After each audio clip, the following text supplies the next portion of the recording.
Good morning, ladies and gentlemen. Before we begin, a couple of housekeeping announcements.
Good morning, ladies and gentlemen. We'll be starting in a short while.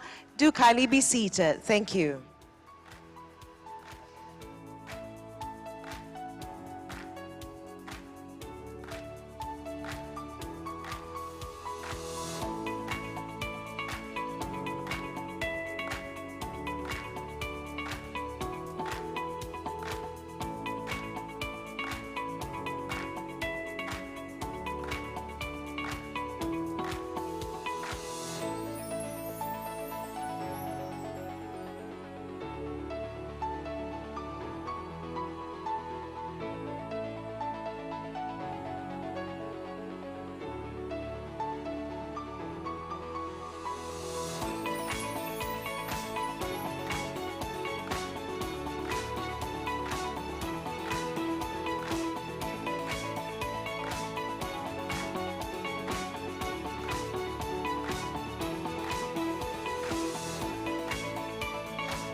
Good morning, ladies and gentlemen. A reminder once again to get started and also to please switch your phones to silent mode.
Kesejahteraan masa depan. Ayo seluruh anak bertiwi, bangunkan Malaysia madani. Sepenuh hati, jiwa, semangat, terus meyakini Malaysia madani. Ayo seluruh anak bertiwi, semarakkan Malaysia madani. Sepenuh hati, jiwa, semangat, terus meyakini Malaysia madani. Keyakinan jadi ikutan, pendirian jiwa ihsan, nilai hormat keras diminda, daya cipta luar biasa. Kesejahteraan masa depan. Ayo seluruh anak bertiwi, bangunkan Malaysia madani. Sepenuh hati, jiwa, semangat, terus meyakini Malaysia madani. Ayo seluruh anak bertiwi, semarakkan Malaysia madani. Sepenuh hati, jiwa, semangat. Please rise, announcing the arrival of the Prime Minister of Malaysia, Yang Amat Berhormat Dato' Sri Anwar bin Ibrahim, accompanied by VIPs.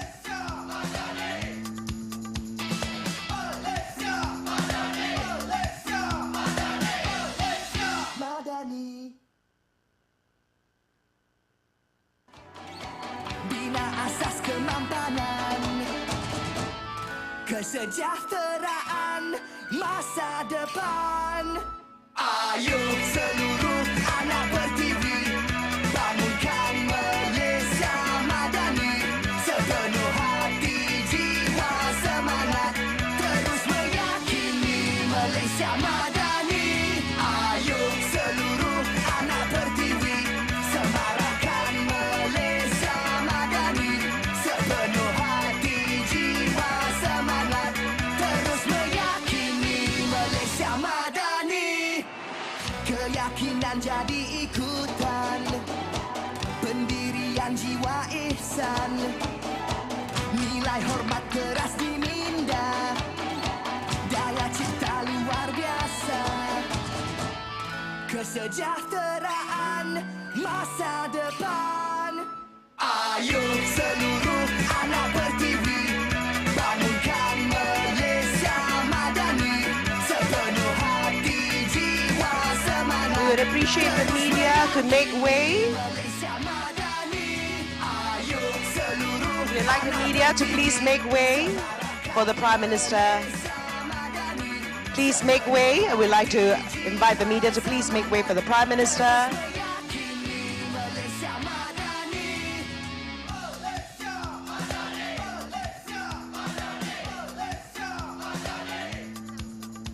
Please remain standing for the national anthem, Lagu Negaraku.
Yang Amat Berhormat Dato' Sri Anwar bin Ibrahim and all, please be seated.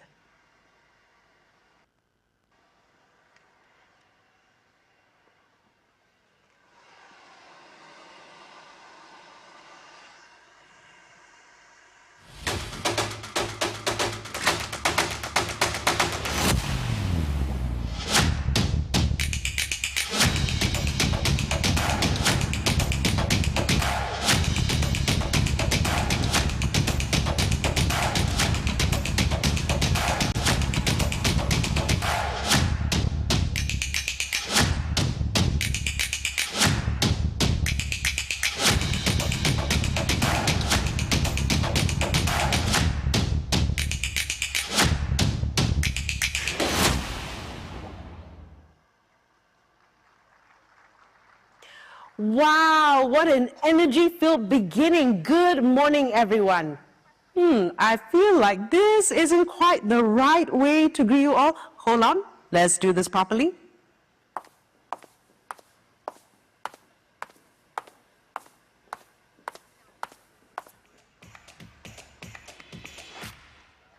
Much better, thank you. Let's get started.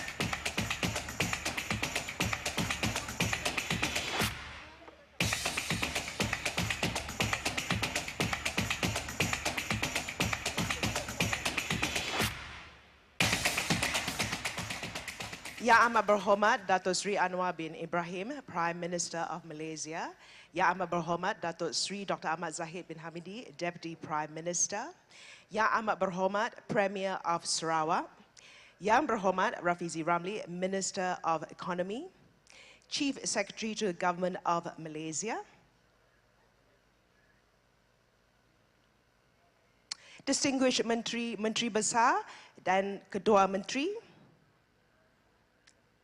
Their Excellencies, Ambassadors and Foreign Representatives, distinguished guests, ladies and gentlemen, Salam Malaysia Madani.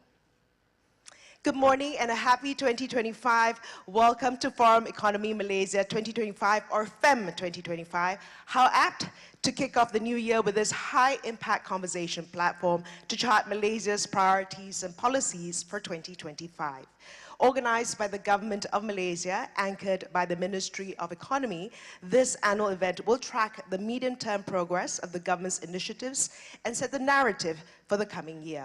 With Malaysia assuming the chairmanship of ASEAN in 2025, seizing Malaysia's moment recognizes the country's inherent strengths to seize the opportunities that lie ahead. Let's now welcome the Imam of Masjid Negara Al-Fadil, Ustaz Muhammad Nazri bin Mustaqim, for the opening prayer recitation.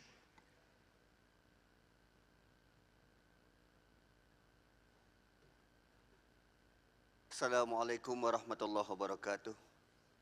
Salam Malaysia Madani. Bismillahirrahmanirrahim. Alhamdulillahi rabbil alamin. Hamdan syakirin, hamdan hamidin. Hamdan yuafi ni'amah wa yukafi'u mazidah. Ya Rabbana lakal hamdu kama yanbaghi li jalali wajhika wa azimi sultanik.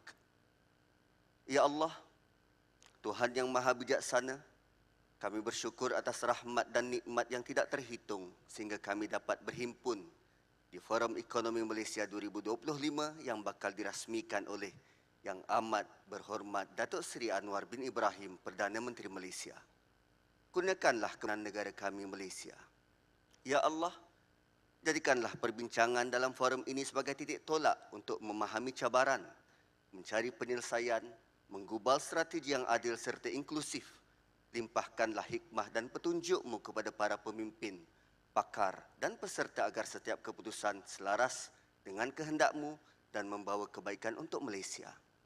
Ya Allah, kukuhkan kerjasama antara kami, baik di peringkat nasional maupun antarabangsa.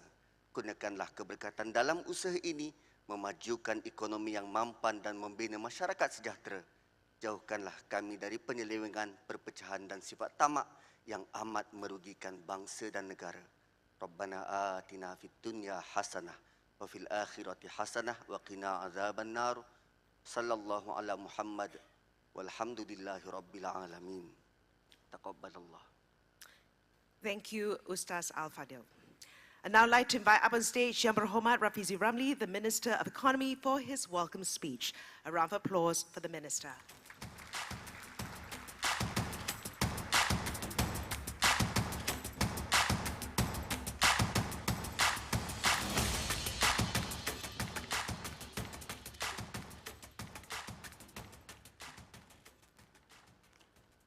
Yang Berhormat Datuk Seri Anwar Ibrahim, Prime Minister of Malaysia. Yang Berhormat Datuk Seri Dr. Ahmad Zahid Hamidi, Deputy Prime Minister. Yang Berhormat Datuk Patinggi Tan Sri Dr. Abang Haji Abdul Rahman Zohari, Tun Datuk Abang Haji Uping, Premier of Sarawak. Ministers of the Cabinet of Malaysia. Yang berbahagia Tan Sri Datuk Sri Syamsul Azri Abu Bakar, Chief Secretary to the Government. Yang berbahagia Datuk Nur Azmin Dirun, Secretary General of the Ministry of Economy, corporate partners to the FEM, members of the media, ladies and gentlemen. Assalamu alaikum wa rahmatullahi wa barakatuh. Good morning and thank you everyone for attending the inaugural Forum Ekonomi Malaysia or FEM. We are privileged to host an esteemed line of panelists for every session with diverse perspectives from ministers, industry leaders, academics, and thought leaders. This event would not have been possible without the tireless support from our principal partner, Maybank, and other strategic partners, CGS International Malaysia, Bursa Malaysia, and MBSB Bank. The purpose of today's forum is unlike any other, to have a central platform at the start of the year to present the economic direction for the year, to track policy progress openly and transparently, and to allow the most vibrant and engaging debates on where the country's economy is headed. Another less obvious purpose of the FEM is that Malaysia must increasingly take on a globalist approach to policy making. The global environment is changing, and it demands more deliberate thought and action from all actors.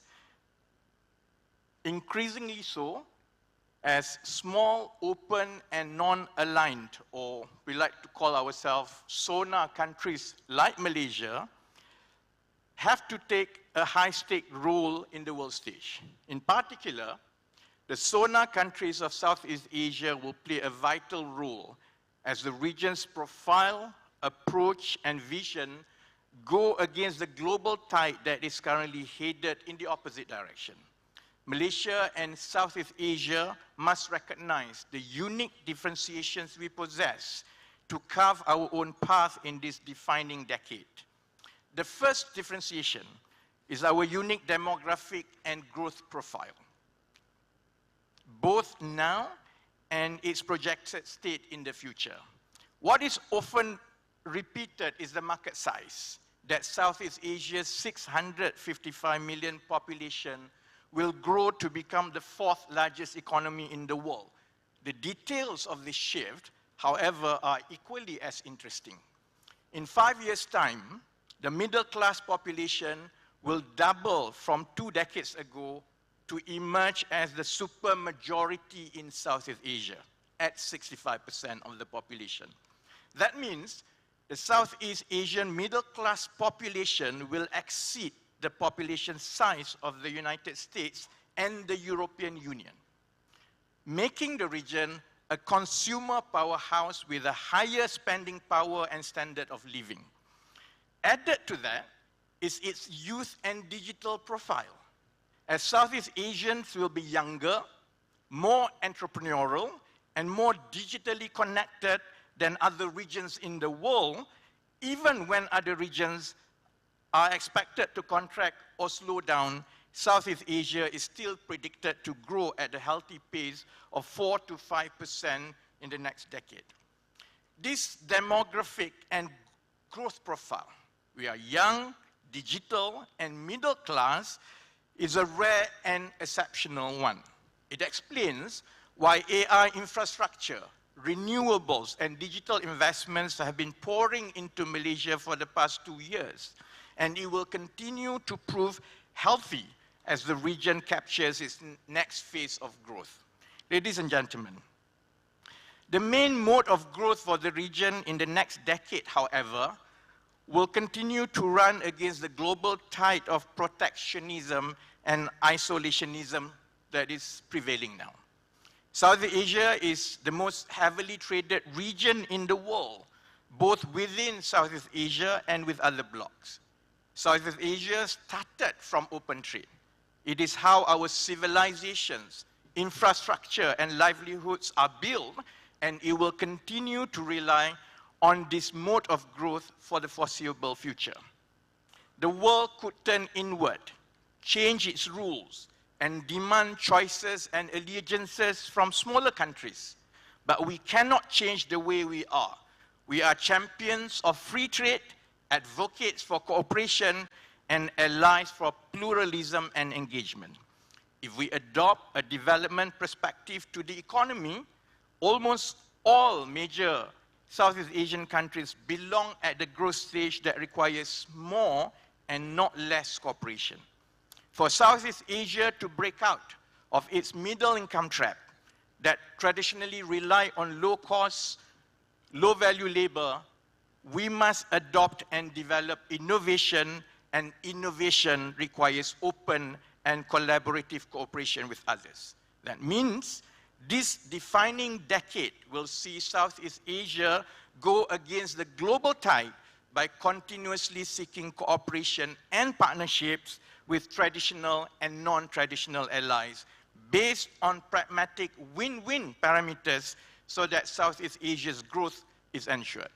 Lastly, in a world where politics is increasingly polarized and ideological, Southeast Asia's relative political and policy stability looks like an attractive standout. The world would have to contend with Southeast Asia's model that looks very different from what is out there, but has equal, if not higher, effectiveness in getting things done. Ladies and gentlemen, this is the critical landscape that Malaysia operates in.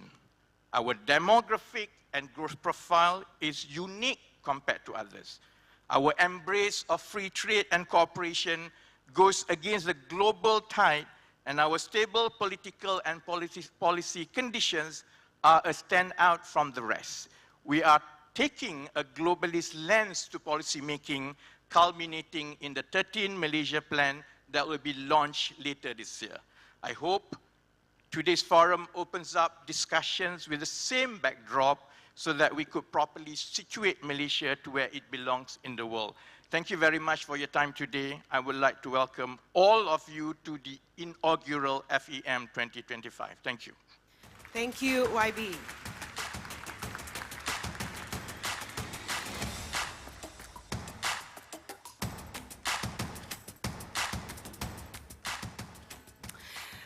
For our plenary speech, we are very honored to have with us Dr. Chris Miller, and Dr. Miller is the author of Chip War, The Fight for the World's Most Critical Technology. He's also Professor of International History, Fletcher School at Tufts University. Please put our hands together for Dr. Chris Miller.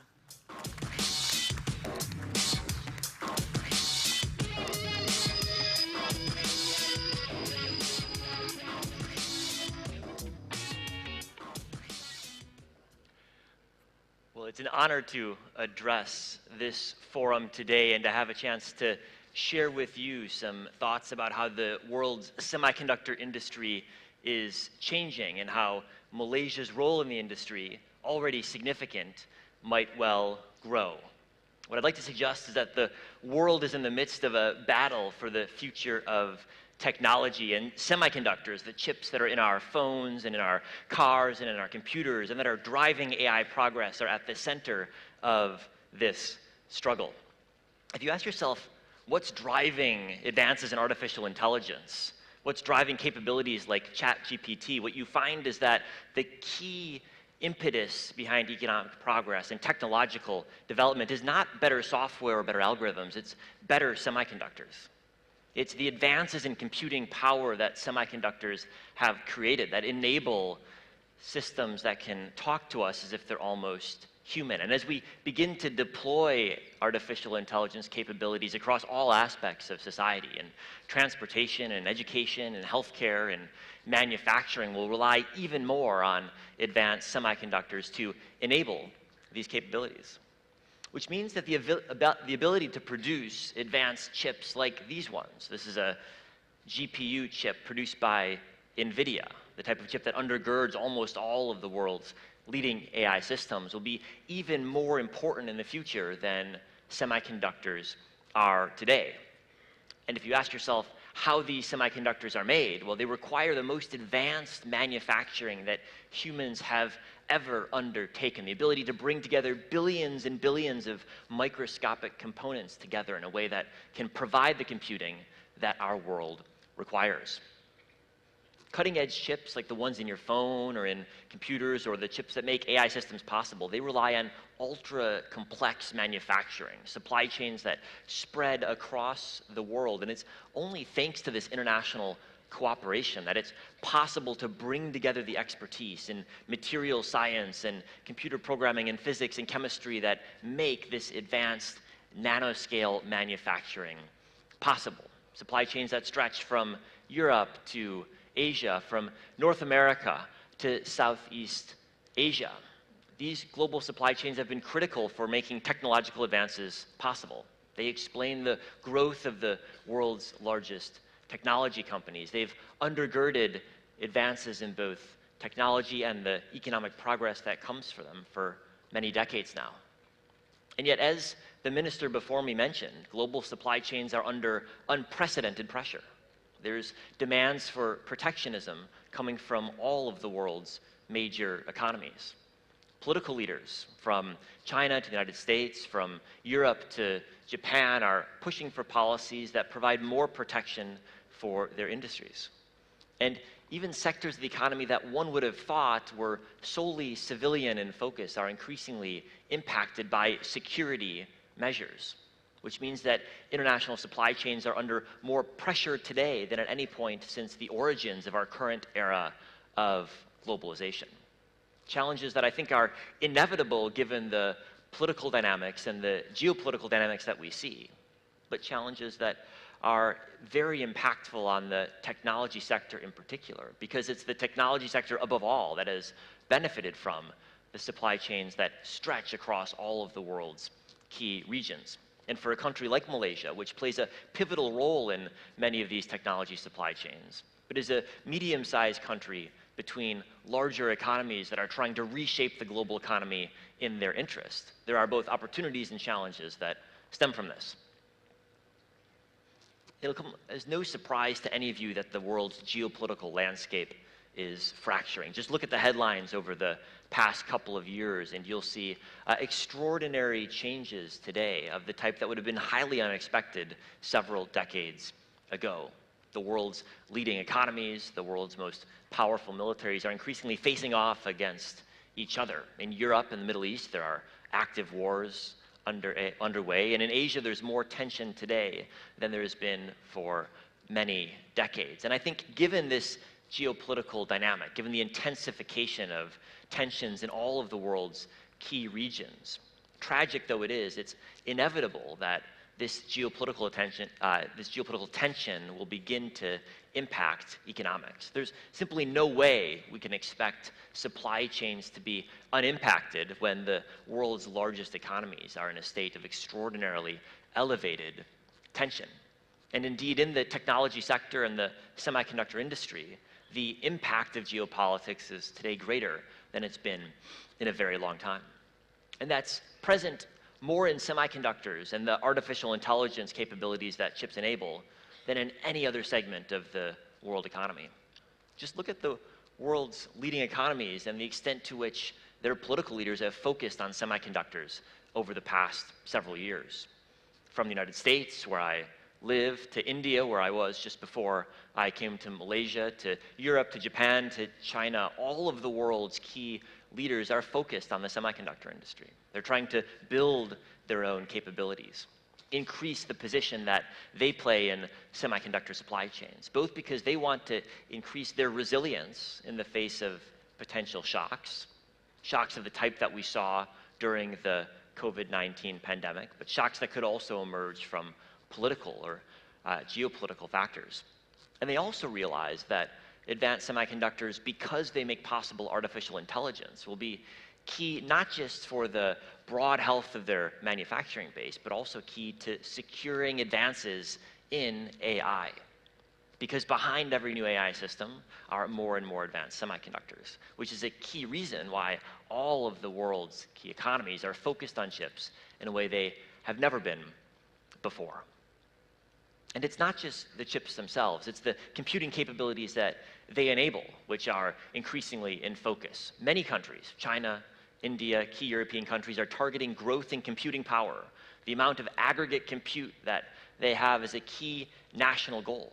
And indeed, as the world's largest technology companies spend billions and billions of dollars building out their data center infrastructure, governments are not alone in thinking about computing capacity. The world's biggest companies are too. And if you want to build vast data centers and deploy the most advanced AI capabilities, you need the world's most sophisticated semiconductors inside them, which means behind every aspiration to build a country's computing capabilities is the question of accessing and developing the most advanced semiconductor capabilities. If you look at the distribution today of computing power, you'll find that the world's two largest economies are also the two largest in terms of deployment of computing capabilities. This chart shows you the number of servers installed by country. So the United States is far in the lead, China far ahead of the rest of the world in a number 2 position. And increasingly, political leaders and economic leaders alike are looking at charts like this as they project the growth of computing power into the future. And they ask themselves what are the capabilities they'll need as artificial intelligence is deployed more widely throughout their economies.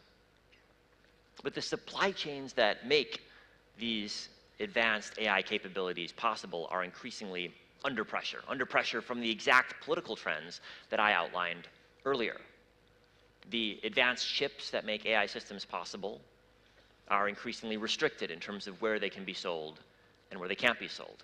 The tools that make the most advanced chips also face restrictions, which have been intensifying over the past several years. The critical minerals that are used in advanced semiconductor manufacturing are themselves increasingly facing restrictions. All the way down the supply chain to the basic materials themselves, there's politicization at almost every level. And it's happening because in the chip industry, compared to most other industries, there's much more concentration of production. One company produces the lithography tools that make advanced chips possible. Taiwan's TSMC manufactures 99% of the GPU chips on which AI systems are trained. China has a comparable market share in the production of some of the raw materials that go into the chip industry. And this concentration in the industry makes it possible for individual countries to try to weaponize the role that they play in supply chains. A trend that is understandable from the perspective of those countries, but also seen as dangerous by other players who rely on the capabilities that these supply chains enable. And it all happens as access to computing is getting even more important when it comes to developing artificial intelligence systems. This chart shows you the amount of computing power that was used to train the most advanced AI system of its day over the past several decades. And you'll notice the vertical axis shows you orders of magnitude increase in the amount of computing power being used. This is what AI researchers call the scaling laws. The intuition is that if you want to build a better AI system, you need to build a bigger AI system, trained on more data, and therefore using more computing power to undertake that training.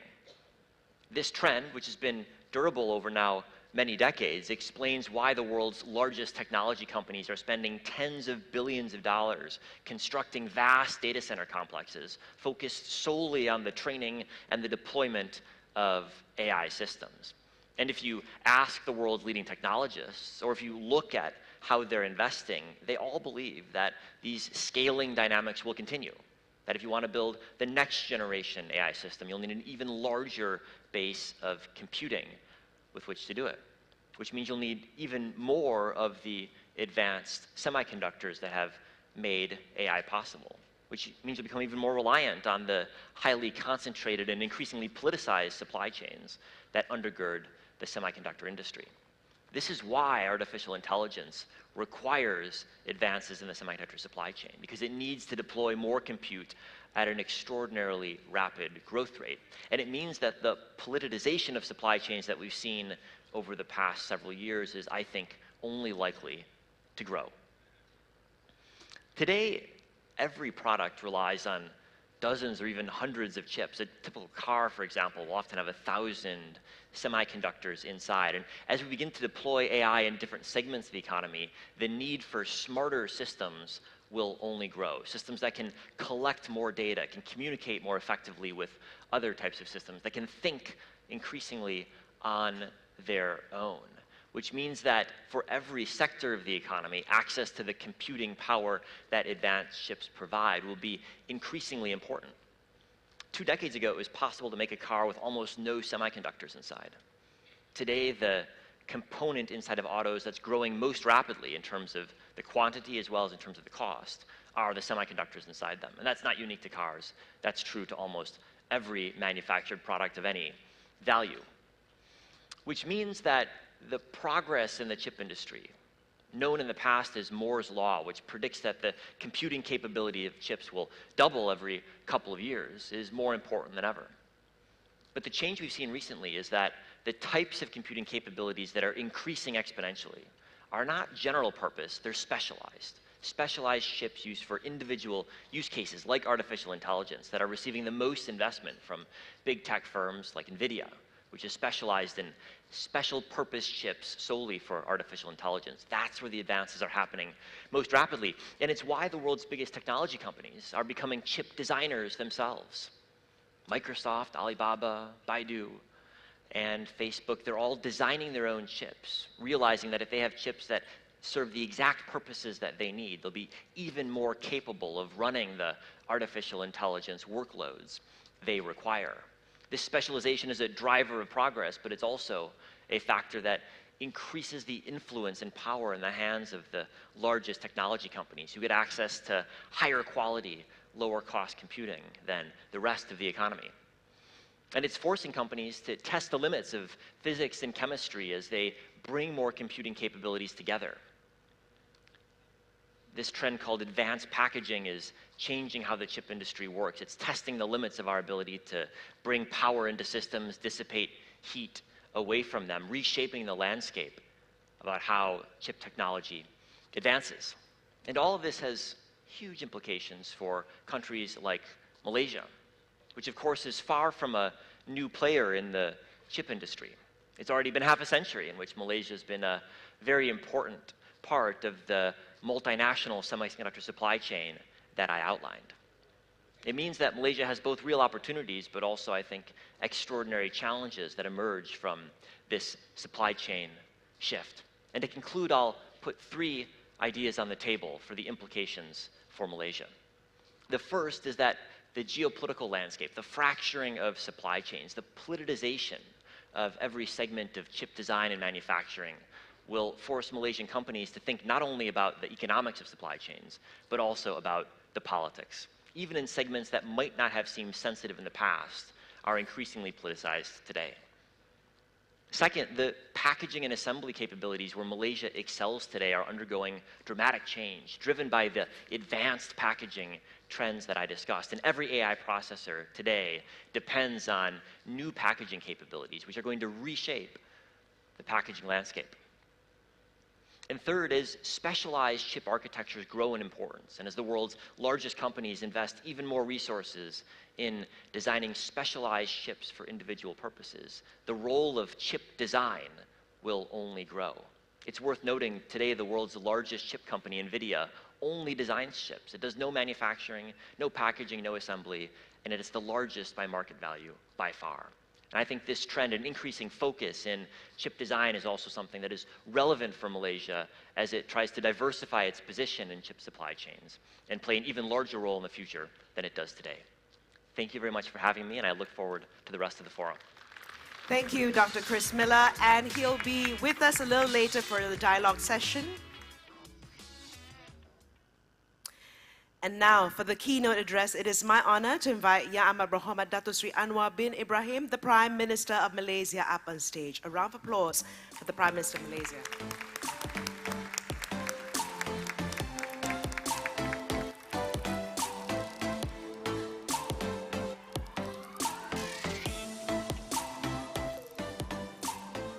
Assalamualaikum warahmatullahi wabarakatuh dan salam sejahtera.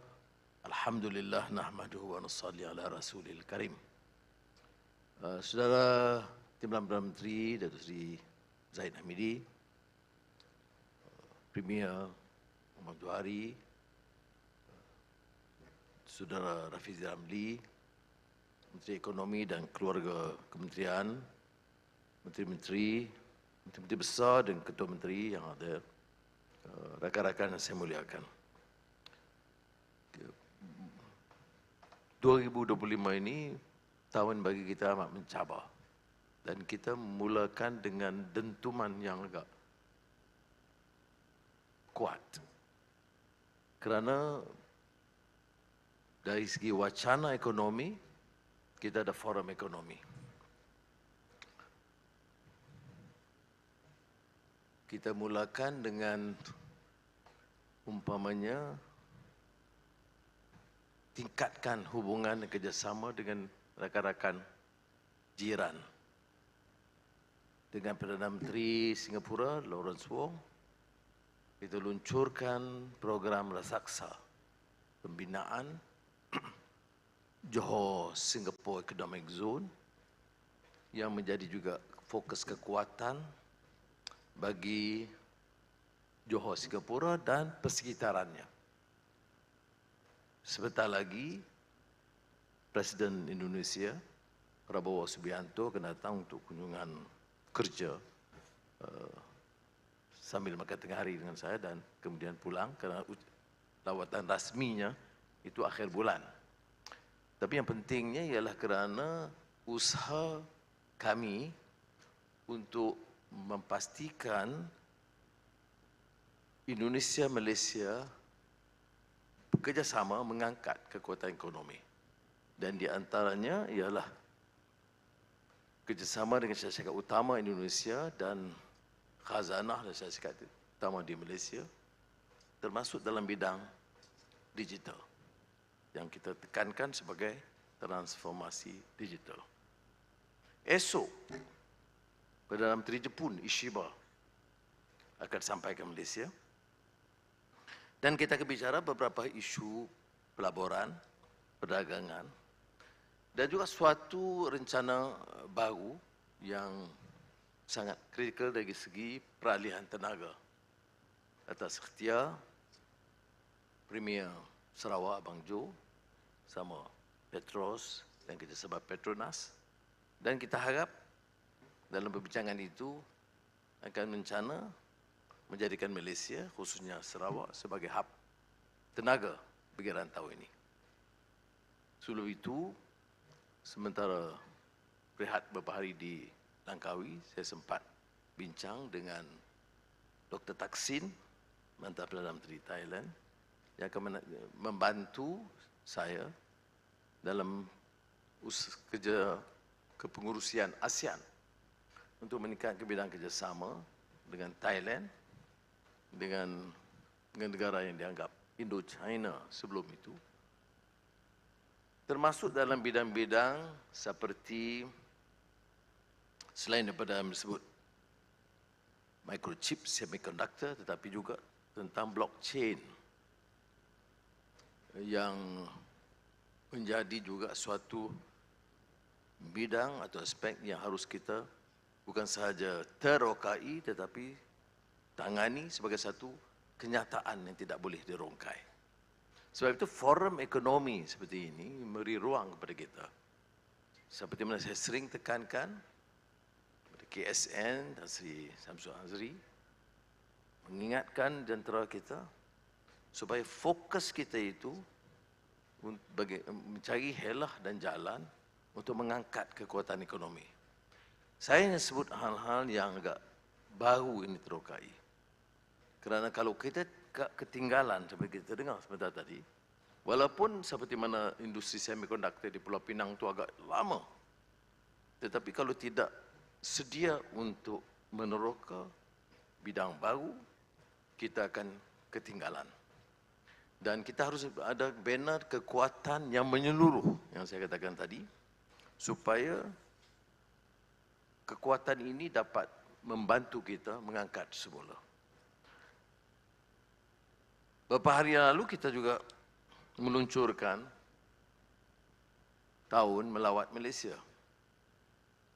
Kerana kepengurusian ASEAN ini hanya sebagai suatu kesempatan untuk kita membina kekuatan bersama rangkai ASEAN yang disinggung oleh saudara Rafizi sebentar tadi, tapi juga memanfaatkan negara kita bersama yang lain. Yang ini yang kita tekankan bersama dengan Perdana Menteri Singapura. Dia tidak lagi umpamanya menganggap kekuatannya harus di Malaysia dan yang lain itu hanya pinggiran, atau kekuatannya di Singapura, yang lainnya pinggiran, atau kekuatan di Thailand, yang lainnya pinggiran. Tapi tidak. Mencari jalan dan kaedah dan ikhtiar untuk menyelesaikan. Termasuk membincangkan isu-isu yang merumitkan kita, termasuk Myanmar. Kerana prasyarat utama untuk mengangkat kekuatan ekonomi juga keamanan, kestabilan politik, dasar yang jelas, dasar ekonomi yang dapat memangkit kekuatan melalui penglibatan sektor swasta dan kecekapan sektor awam. So, Excellencies, ladies and gentlemen, coming into 2025, we're seeing the tail end of a gripping hegemony, where the levers of economic power and domination have been in the hands of a select few, one that had characterized the world, or the world economic order, defined by the principles of political economy of the West and well manifested in the Bretton Woods and related institutions. But as the superpowers retreat from responsibilities towards economic isolationism that was referred to, building walls of protectionism and isolationism, while still chanting the mantra of a rule-based world economic order, we are seeing a divergence opening. And that is the rare opportunity to recalibrate policy positions towards economic pluralism, cooperation across multilateral platforms, and decision infused with a moral conscience. Then the relevance of Forum Ekonomi Malaysia. So is this chairmanship of ASEAN coming at a very opportune and challenging moment, because Asia has become the center of the global economy, and ASEAN is projected to be the fourth largest economic bloc in the world. Now, the lion's share of global growth will stem from a combination of ASEAN, India, and China, collaborating with the West, United States, and Europe, resulting in a burgeoning middle class and a growing influence over decision-making. When we formed the government at the end of 2022, we sought economic legitimacy through political stability in a world where the latter is increasingly hard to come by. Thereafter, we rolled out a series of progressive economic policies in our growth narrative, the Ekonomi Madani, fiscal space, and people-centric initiatives, whilst being driven by the fervor of institutional reform. The economy has rebounded dramatically, alhamdulillah, and we are seeing an influx of strategic investments across the board, and impressively and substantially in renewables and AI infrastructure.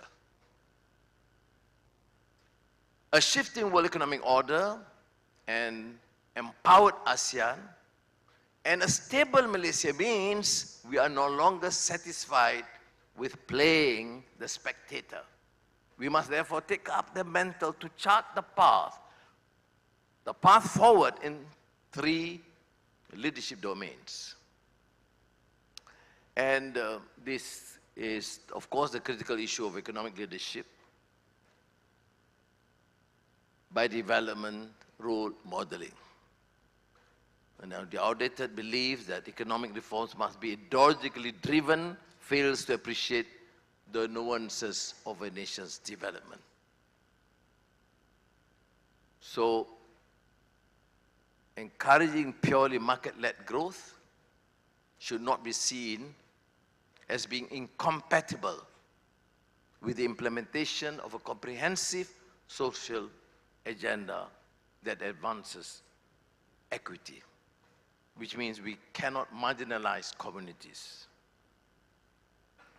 and ensure that policies should not exacerbate poverty. Excellencies, ladies and gentlemen, both are mutually reinforcing. A robust economic foundation is essential for sustainable growth, enabling increased revenue that expands fiscal space and then allows for greater investments in education, healthcare, and social mobility. It's interesting that when I responded to the question during the media conference in the presence of Prime Minister Lawrence Wong, the interest was, of course, the mega project HSR.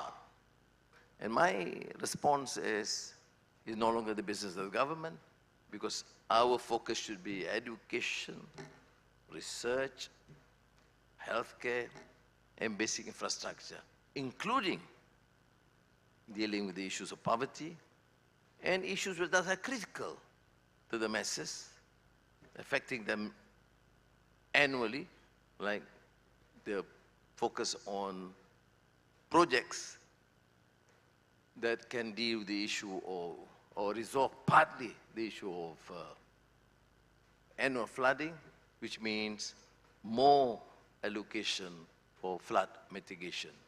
programs. Now, this is to my mind the foundation of Ekonomi Madani, humane economy for social justice, a concept that we have advocated for decades and reiterated in last year's Khazanah Megatrends Forum. Not dissimilar to the progressive capitalism of Professor Stiglitz, this is where governments are bold in setting rules, for example, on environmental protection, financial regulations, and others needed for the proper running of the economy to ensure that it works for all and not just for the few.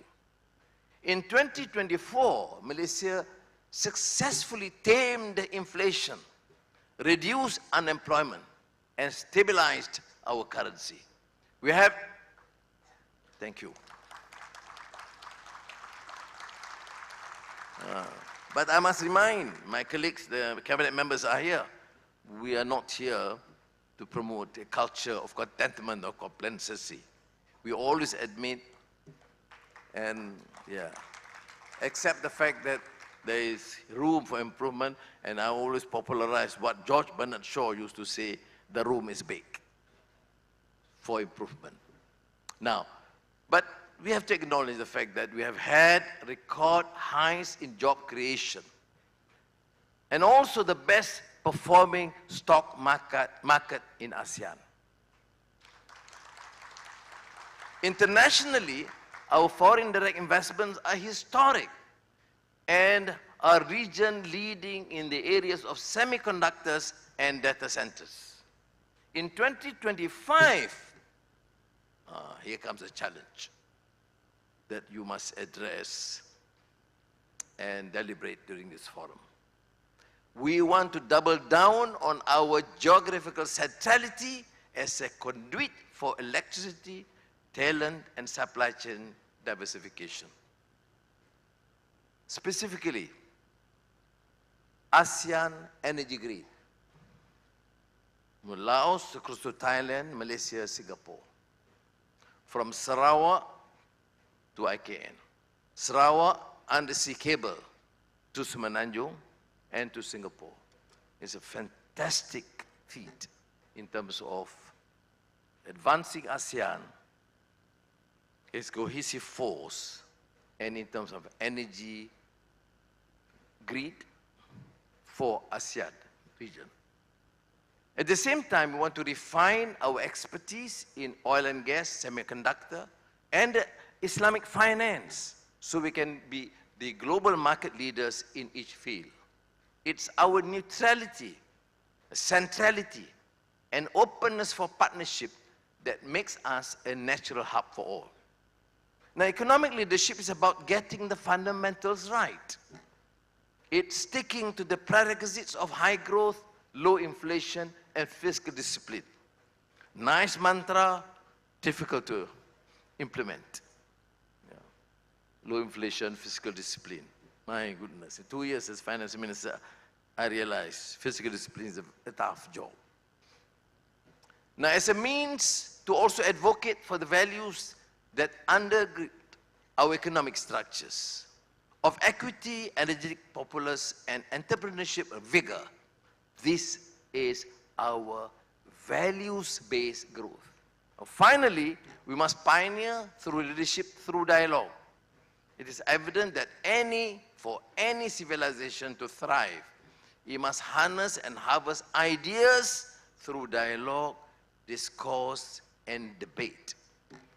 Besides its intangible value as intellectual exercise, such engagement strengthens policymaking, making it more robust, comprehensive, and empirically grounded. It gives more sense to the meaning of democratic accountability. That we listen, we engage, we make the necessary adjustments because we do not claim that the government knows best. Unless we are prepared to listen and make the necessary adjustments, admit our flaws, and make the necessary adjustments. This is a tradition not a stranger to us in the East. We have the spirit of musyawara, of gotong royong, and in Islam, وَشَاوِرْهُمْ فِي الْأَمْرِ فَإِذَا عَزَمْتَ فَتَوَكَّلْ عَلَى اللَّهِ. That we are instructed to consult among ourselves, but once decision is made, then proceed with all the strength and vigor and leave it the rest to Allah subhanahu wa ta'ala. So there is that consultation, but there's an end. Once decision is made, then we must have that political resolve and the spirit and the commitment to implement to the best of our ability. This is what is required in a country, because continued debate on elementary, unnecessary issues is an important deflection. It's exciting to some people, but it does not resolve the issues that we face and will not ensure our growth and our success. To ensure that Malaysia remains an important player in the region, we must get our work in order and work together as a great team of Malaysians from all regions, from all states, from all communities. Jadi rakan-rakan yang saya muliakan, sekali lagi saya ucapkan penghargaan kepada Kementerian Ekonomi karena inisiatif ini yang saya anggap sesuatu yang penting. Kerana kalau kita mau mengangkat martabat ekonomi dan negara kita, kita tidak boleh lengah lagi. Tidak boleh terbawa-bawa untuk bicara hal-hal remeh yang hanya melemahkan kita dan mengancam kekuatan kita. Ini peluang kesempatan terbaik untuk negara ini. Uruskan ekonomi dengan baik, tingkatkan usaha, jalinkan kerjasama, dan fokus dalam kerja masing-masing dengan wacana yang segar, kesediaan membawa perubahan dan penyesuaian, mengaku kelemahan kita, termasuk dalam kerajaan, tetapi untuk membawa perubahan dan kebaikan untuk semua. Terima kasih. Wassalamualaikum warahmatullahi wabarakatuh. Terima kasih and thank you. May I kindly invite the Honourable Prime Minister to remain on stage for our launch. I'd now like to invite Yang Berhormat Rafizi Ramli and Yang Berbahagia Tan Sri Dato Sri Syamsul Azri Abu Bin Bakar to join the Honourable Prime Minister on stage.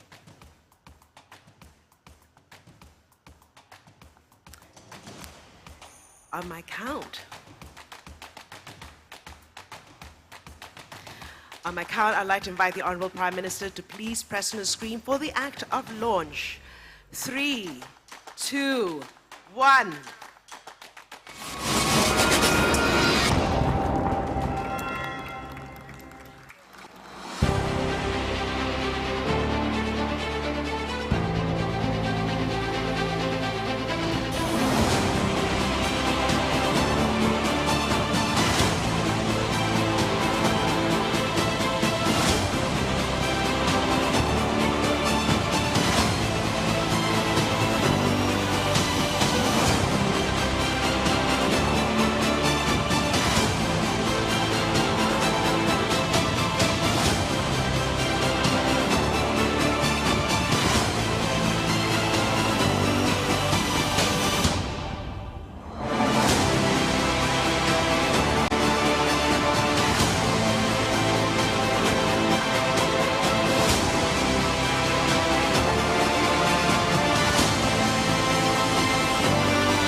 Congratulations on launch of Forum Economi Malaysia 2025. With that, Forum Economi Malaysia is inaugurated as the annual platform to chart Malaysia's priorities and policies for years ahead.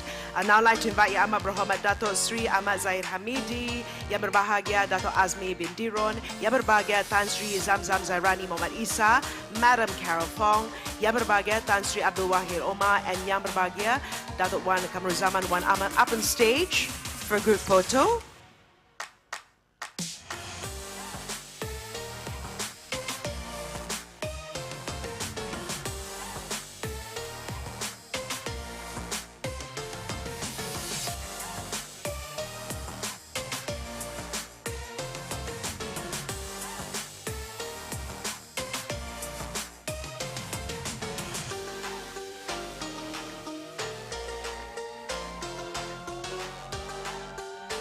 Thank you once again to the Honourable Prime Minister. I'd like to invite the Honourable Prime Minister and the VIPs to return to their seats.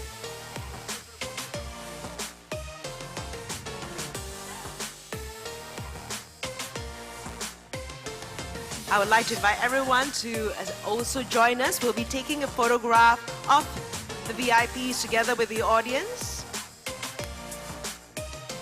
I'd like to invite the VIPs to remain standing and everyone to stand as well for this massive group photo.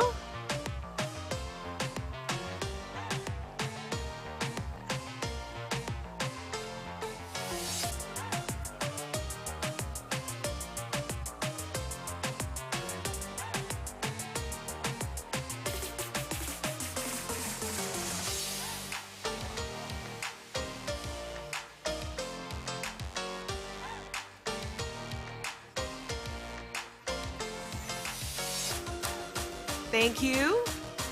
And in just a moment, we'll be taking a short break in Plenary Hall to be back here at 10:55 a.m. So you can begin a very interesting fireside chat with the Minister of Economy, YB Rafizi Ramli, and that session will be moderated by Yang Berbahagia Datuk Khairul Ramli, the President Group CEO of Maybank.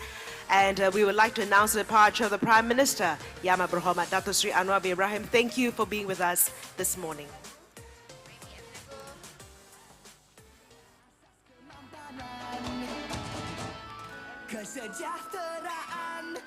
To be back here at 10:55 a.m.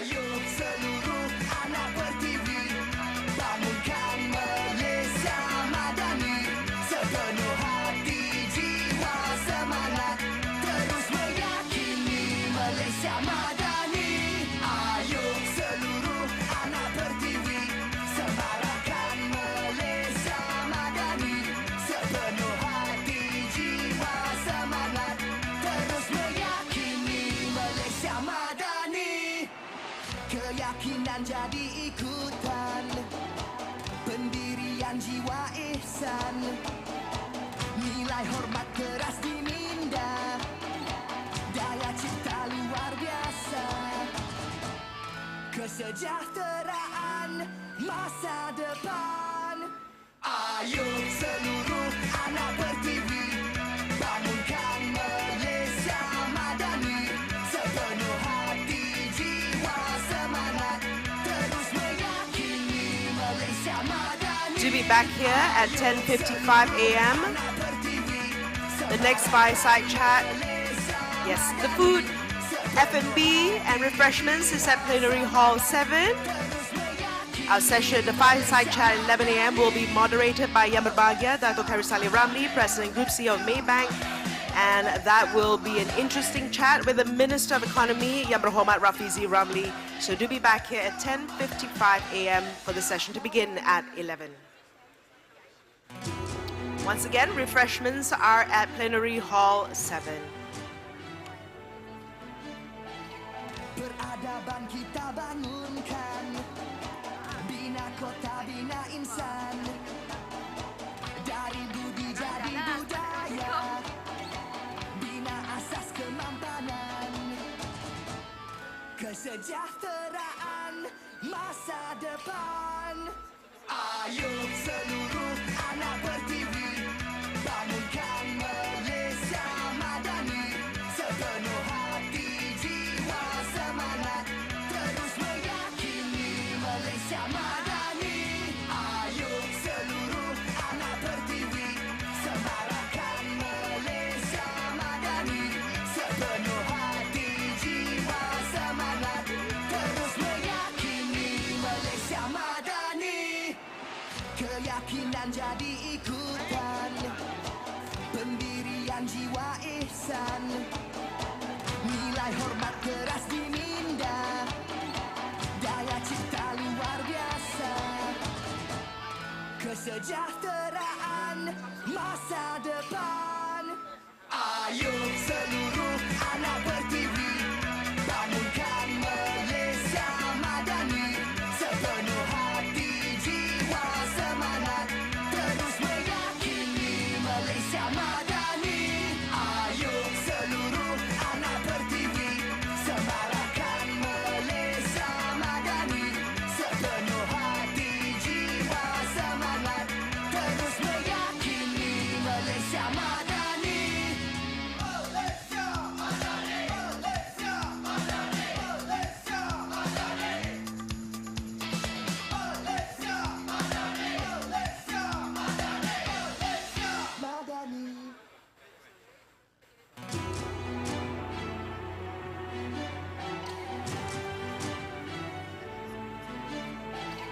Peradaban kita bangunkan, bina kota, bina insan. Dari budi jadi budaya, bina asas kemampanan, kesejahteraan masa depan. Ayo seluruh anak pertiwi, bangunkan Malaysia Madani. Sepenuh hati, jiwa, semangat, terus meyakini Malaysia Madani.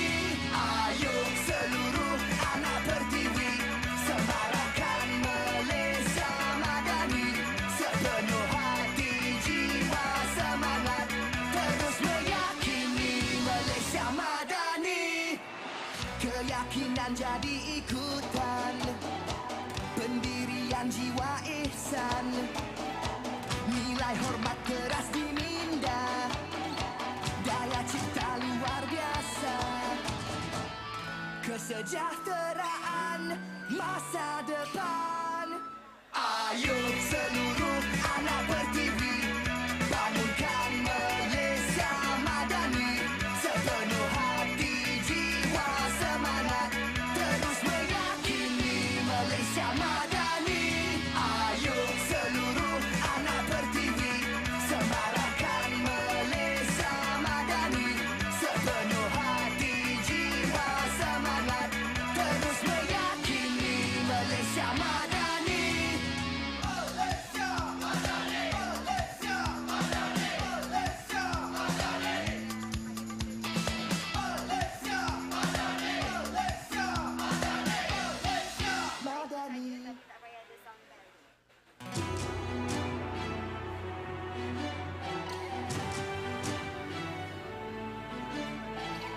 Peradaban kita bangunkan, bina kota, bina insan. Dari budi jadi budaya, bina asas kemampanan, kesejahteraan masa depan.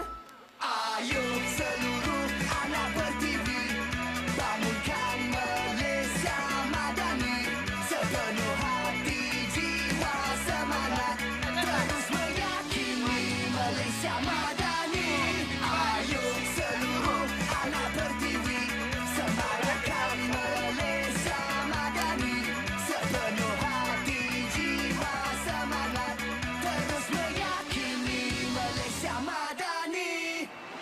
Keyakinan jadi ikutan, pendirian jiwa ihsan, nilai hormat keras diminda, daya cipta luar biasa, kesejahteraan masa.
Welcome back, everyone. We'll be starting in a short while. As you're making your way in, there are some seats here up front as well in the second row, so feel free to make your way up front as well.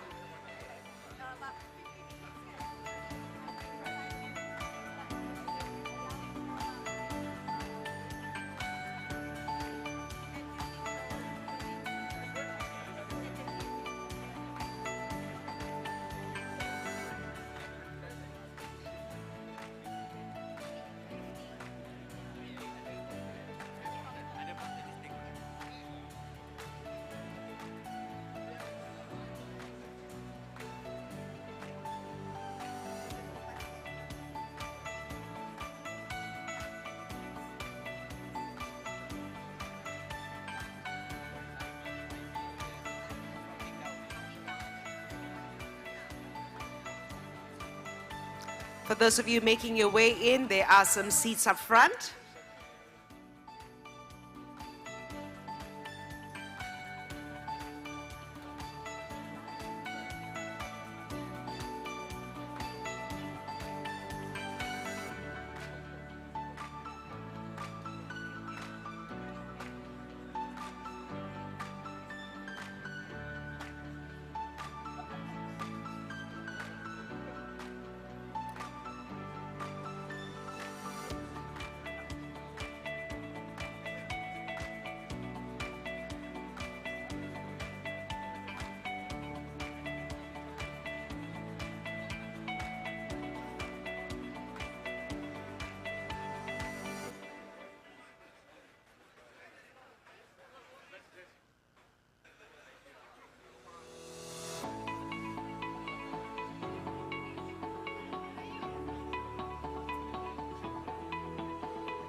Welcome back, everyone. We'll be starting in a short while.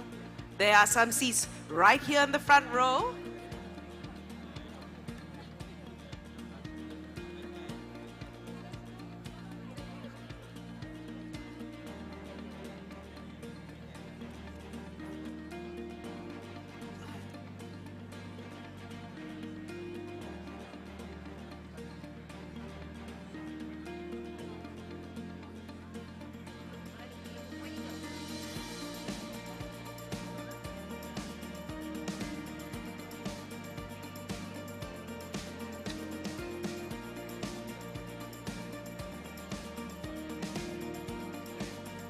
The fireside chat with Yang Berbahagia Dato' Khairul Saleh Ramli, President Group CEO of Maybank, together with the Minister of Economy, Yang Berhormat Rafizi Ramli, will be starting in a short while.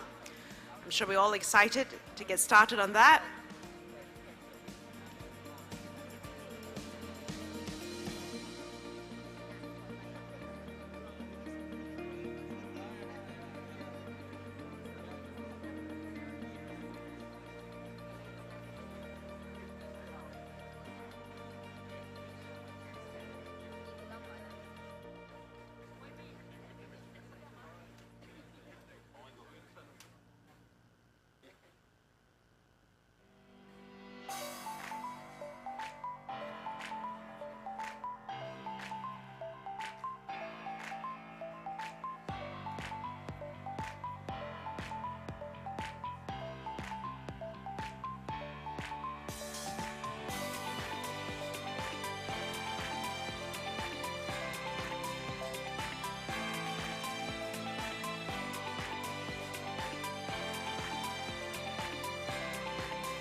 Welcome back, everyone. Thank you for being on time. I hope you'll make your way to your seats very quickly.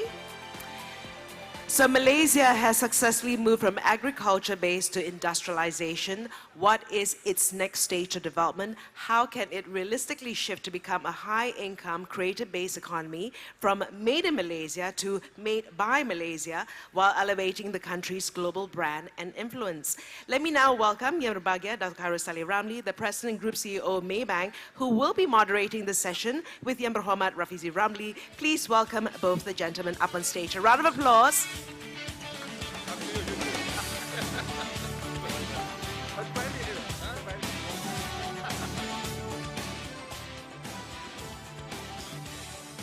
The stage is yours, Dato'.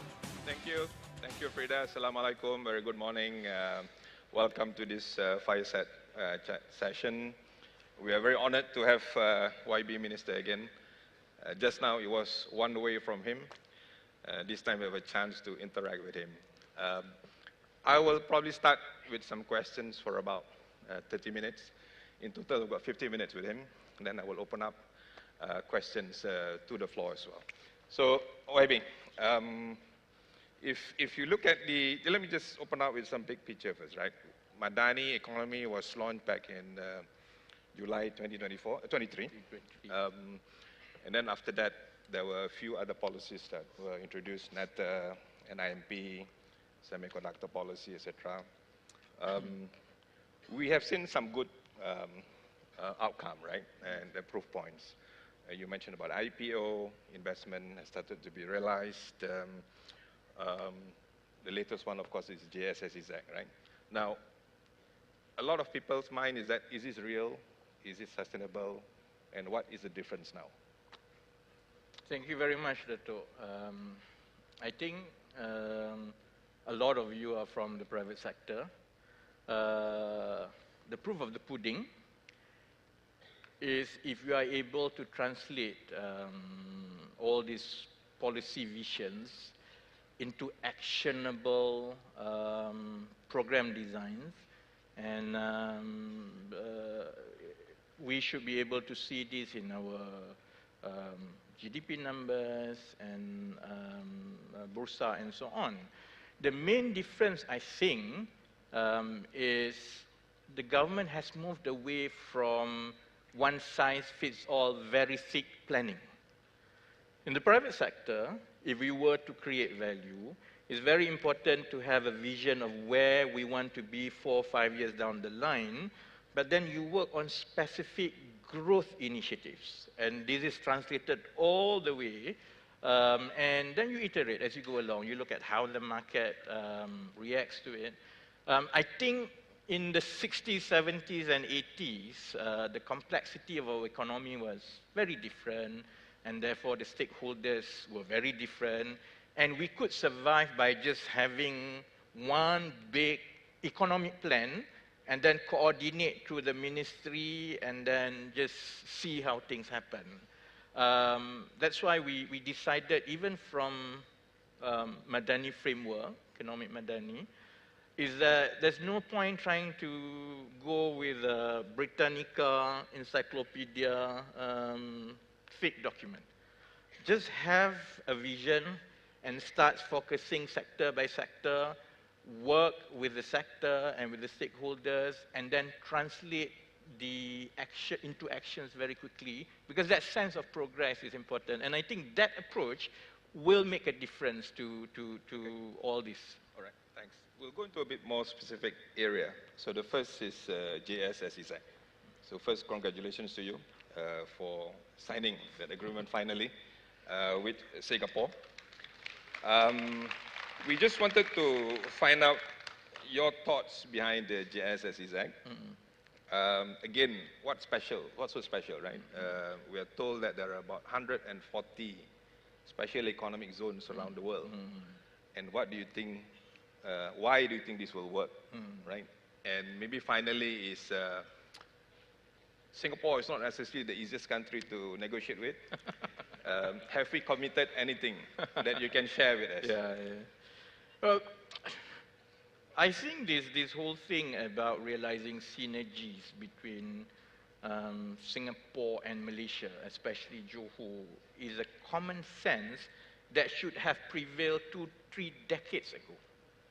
But, you know, sometimes we have politics in the way, sometimes there was always a mistrust.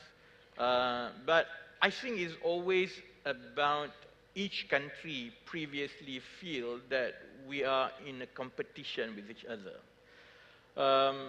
Time is on our side, and everything seems to, the stars seem to be aligned in the sense that any right-minded leaders in Singapore or in Malaysia acknowledge the fact that given the geopolitical tensions, given the trade wars, we are better off working together to pitch this region to the world. And given the complementary advantages that Singapore can bring to the table and Johor has, it means that if I were an investor, a global investor, and I need to figure out how do I restructure my global operations against this backdrop, I would really love a place where I can have the sophistication of Singapore, given its robust capital markets, funding, ease of doing business, and also the resource that is offered by Johor. And I don't have to choose either one. And more importantly, I think a lot of global companies understand that ASEAN is going to be the fourth largest economy in 10 to 15 years' time. And it's not just a large economy, it is an economy defined by a youthful and digitally savvy population with a large percentage of middle class. This is going to be the next economic powerhouse. And in the same way that in the late 90s and in early 2000, a lot of global investments went into China in anticipation of the consumer demand in China. I think that's going to happen for ASEAN as well. So my plea, of course, to global investors, and this is, I think, what leadership of Singapore and Malaysia subscribe, is that, if you want to have a beachhead for ASEAN 10, 15 years' time, the best place is JSSCZ. You can structure your operations to take into account both, and I think it's going to be a good value offering to the world. So with that optimism, yeah. right? I think I saw in your press statement that you say that now Johor contributes to about 9+% of the GDP of Malaysia. With that kind of optimism with JSSCZ, where will Johor be in terms of the contribution to GDP, say in 5 years down the road? Well, early estimates now puts JSSCZ's contribution to about $28 billion addition to our GDP every year. So, I mean, the whole area, if it goes as planned, easily will be able to rival Klang Valley, in the next 5-10 years. But during the discussion, and this is the part where Datuk asked, how was it like negotiating with Singapore? We have some Singaporeans here. I have to say this, I think as Malaysians, we should not fear competition. If you go to the negotiating table and you are fair and you have good reasons for wanting certain things to go your way, the chemistry that we built in the beginning actually is the process. It was very difficult, not so much because Singapore was difficult, but this whole concept of, a special economic zone that covers 2 countries is very rare in the world. Most special economic zone is implemented under one jurisdiction. You have those in China, those in Vietnam, right? So for the first time, we have to see how do we operate a single economic unit that is subject to regulations and laws and national policies of 2 countries. So therefore, we have to harmonize a lot of things. Singapore has to harmonize with their respective ministries. We have to harmonize with our respective policies and ministries. And then we have to come together and harmonize the 2 countries. So the process was complex, but it was helped by the fact that I think both the teams on Malaysia and Singapore side understand the value proposition. I think once you focus on value proposition, the give and take will happen. And if this is going to work, our plan at Ministry of Economy is that we need to create a new engine of growth.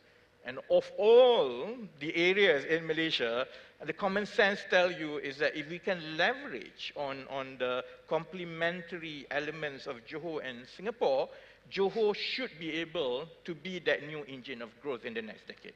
Okay. We also saw an announcement about funding from the government, right? On both sides, Singapore and Malaysia, but Singapore, I think, a bit more specific on infrastructure.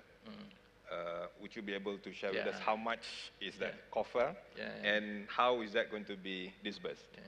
I don't know how many in the auditorium actually goes through the national budget in detail, line by line.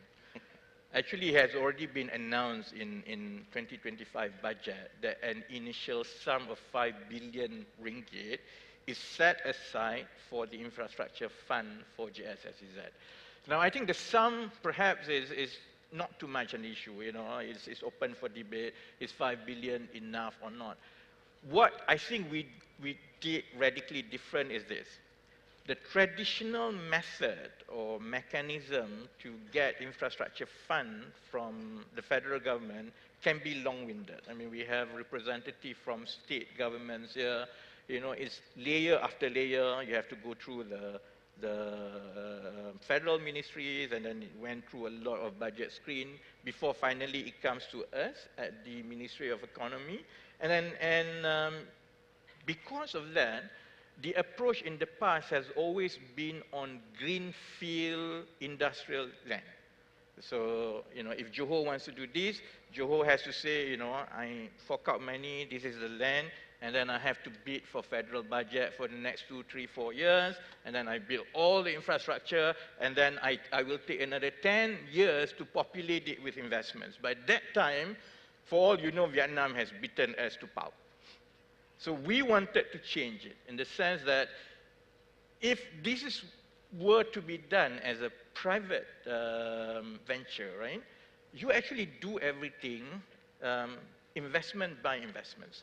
We would like to work very closely with investors. You tell us what are you bringing, what do you need, and then we will then very quickly jump the queue and build the infrastructure. And instead of going through that rigorous annual budget screening, we have already set aside 5 billion ringgit for us to draw from that. And then if there is a need in the future, depending on, you know, the interest into GSS is that, we can always put in more money set aside for the infrastructure charge. Okay. The other thing is, even before this agreement signed, there's been quite a proliferation of data centers in Johor, right? When we see some comments about data centers, it's just a block of building using a lot of energy and a lot of water, and with little multiplier effect, right? How do you, explain to these people who are pessimists, so to speak? There's a lot of debate about the value of data center, especially at this current stage of investment into Malaysia. As with everything else in life, there's good and bad. There's opportunities and problems that come with it. It's the same with data center. It guzzles a lot of power and also water, true. At this current stage, the huge investments that we hear of, a lot of the trickle effect basically went to the property sector and the construction, but not really the nitty-gritty of the server rack and everything. We don't have ODM in the country and so on. So there's a lot of imports of these goods now. But Malaysia is expected to be a powerhouse of data centers, not just in this region. If we follow this trajectory, it's going to be a global powerhouse. If you imagine 10, 15 years down the line, we have so many data centers. And as Dr. Chris Miller, I think, alluded this morning, I don't think this is reversible. This is going to be the trend in the future. Data centers is going to be a utility just like electricity, water, and so on. So it's going to expand. Now, in 10, 15 years' time, if we have so many data centers, and data centers will go through its life cycle. You need to replenish the server rack, new ones coming, the ODM has to be there. So there is suddenly an opportunity that can accelerate us leapfrogging the value chain. So to Malaysia, my view is this, we take this demand on our energy and power system as a challenge. If anything, it means that we have to double down to strengthen and build more robustness for our energy sector, precisely because we need this. But if we are able to realize the potential to downstream our semiconductor, and instead of just doing back end, we are hoping that we can start producing made by Malaysia GPUs and chips in the next 5 to 10 years. Then not only we create a new high-value economic sector that serves our own demand, we can then become a global player because other countries will require data centers as well. So that's basically, I think, we take a very long-term view about this whole AI and data centers contribution to our economy. But related to that, again, is the call on renewable energy, right? So it's not just about being able to supply with energy, but green energy. Yeah. You know, there's also talk about supplying green energy to Singapore as well, for example, right? So, and when we look at the supply and demand, we notice that just data centers alone, they will require now, based on what's happening, about 1.6 gig of power. At the same time, we also see that in the next 10 years, coal power plant, about 8 gig will be taken out from the market, right? So there is a need for a new supply, a set of supply. And if you just look at supply and demand, there is a shortfall now. So how fast can we get this to be, you know, implemented? It's like, I like this reminder that necessity is the mother-in-law of all inventions, you know, and it's even, you know, I mean, you can tolerate your mother, but not your mother-in-law, you know. So I think we've gone through these different stages in our economy, where we have to face this sudden massive demand. And suddenly, you know, it threatens our system. In fact, that's how the power sector has evolved in this country. You know, the early 90s, because of the sudden surge of demand for electricity, then we had to respond. We had to bring in IPP, and whatever we have now is basically a series of iterations over the last 30 to 40 years, responding to such demand surge. I think we are going through the same thing now, and it's going to be a big strain. That I have to admit. And then when we look at NETA and we project how fast we can install capacities, and as importantly, improve our grid so that our grid can take and harness as much renewable energy as possible. The rate has to double than what we have now, and usually the challenge is the funding. So that's why I think we have to see this huge funding is ready. Yeah, demand, precisely. That's why this demand surge is actually good for the economy and good for the system, because the surge comes with money. What we need to do as a government and as a private sector is to innovate our market to be able to expedite and realize this money into installed capacities.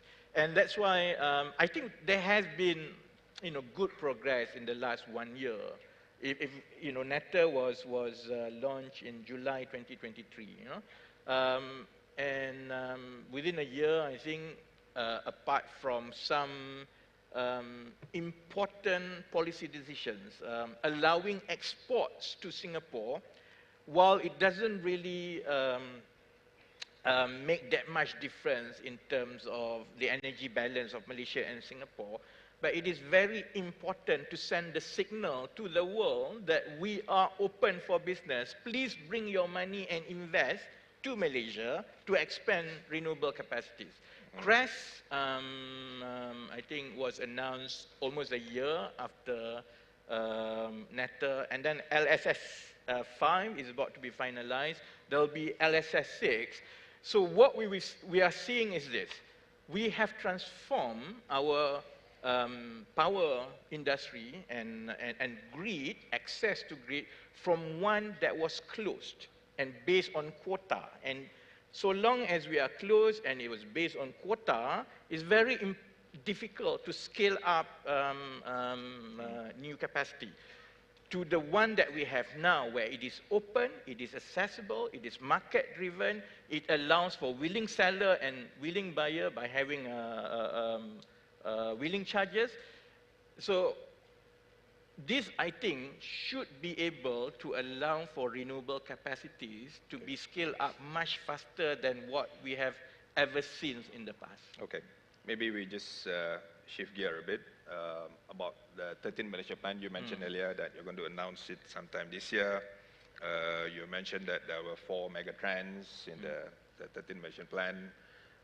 Apart from what we have seen so far under the Madani economy and all the other policies, can you share a bit of insight in terms what else are you going to introduce in the 13 Malaysia plan? I think I can give hints at this stage because we've gone through this series of bold and radical initiatives with the Prime Minister. If I had not gone through it, I would say, no, I can't, I'm gagged, you know. So we've gone through a lot of discussions and it is now had been presented to the Prime Minister. We want RMK 13 to be very dramatic and very radical because it is about preparing the foundation and changing the structure that suits Malaysia's next place as a developed nation. So what I can share that too is this. I think what may surprise the public is this. In the past, RMK 5-year plan has always been seen as an economic plan. I remember 20, 30 years back, you know, every time there is a 5-year plan, people will be queuing to try to get the list of projects. And those were the years, you know. And then RMK has always been synonymous with economic plan. The surprise of RMK 13, I think, is a lot less on economy. It's going to be education, upskilling, skill, is all about the talents. Because all these grand plan that we have is just, you know, dreams on paper, unless we make sure that we scale up our education all the way from primary to tertiary, and we make sure that our workforce can leapfrog to suit the kind of demands that we have. So I think it's enough to say that if anything, it should be more exciting to the country because it involves everyone. If in the past RMK is only about, well, at least people think that it's just about economic plans, and therefore only certain type of people, analysts, read in details about RMK, I'm hoping that with the focus on education and talent and skills, it is relevant and applicable to every single Malaysian. But we have to go through that process. How would you address this particular target, right? So under Ekonomi Madani, there was one target about the share of labor to GDP by 2030 to be 45%. So next RMK will end at 2030. We are probably around what, 33% now? 33%. And you have an interim target by 2025 this year, or 40%. Are you going to be falling short of that? Looks like we definitely will miss the RMK 12 compensation to employees target of 40%. I think it's given. The Ekonomi Madani's target is that within 10 years of Ekonomi Madani, compensation to employees ratio, CE target, will be 45%, right? Now, it's still an extremely challenging target, to be frank, but I think we have started the ball rolling, albeit a lot of noises, people like it or don't like it, different sectors will feel differently about it. And a lot of it is a function of, first, basically labor market reforms. We have to accept that, you know, our workforce is not paid enough. I mean, the median salary of about 9 million plus employees that we track, when I came into office, the first statistic we released was basically quarterly wage report of formal sector. Median salary is 2,600, which is only about 100 ringgit above basically poverty level, poverty income level, you know. In 2024, a year after that, it's gone up to about 2,750. So as much as it's going to be a big challenge, I think we are on the right track in the sense that the sheer focus on wage increase is going to define and underpin all the other related economic plans that we have. And that's why, you know, some people say this whole thing about civil service pay high is political. It's not. The one that is in government's control is civil service pay. And we need to hike it because we need to make sure that we push the salary band higher. I wish that we could do the same with the private sector, but it just doesn't work that way. You know, giving free money to private entities so that they can hike salary doesn't work. So what we do is that we come up with a scheme which is opt-in basis that ties productivity, wage increase, and so on. We call it progressive wage. We have announced minimum wage increase. So I think you can see that progressively in the next 5-7 years, government will continuously intervene and push for salary band to be higher, while at the same time, we push for higher skill job opportunities through the creation of new industries, you know, higher level technology content jobs that we create. The combination of this, I'm hoping that while, you know, only time can tell whether we will hit 45%, but at least it creates the momentum that the trajectory will make sure that we get nearer to 45% within 10 years. Okay. My last question before I open up to Slido might be related to income actually. So this discussion about M40, B40, T20 is no longer relevant.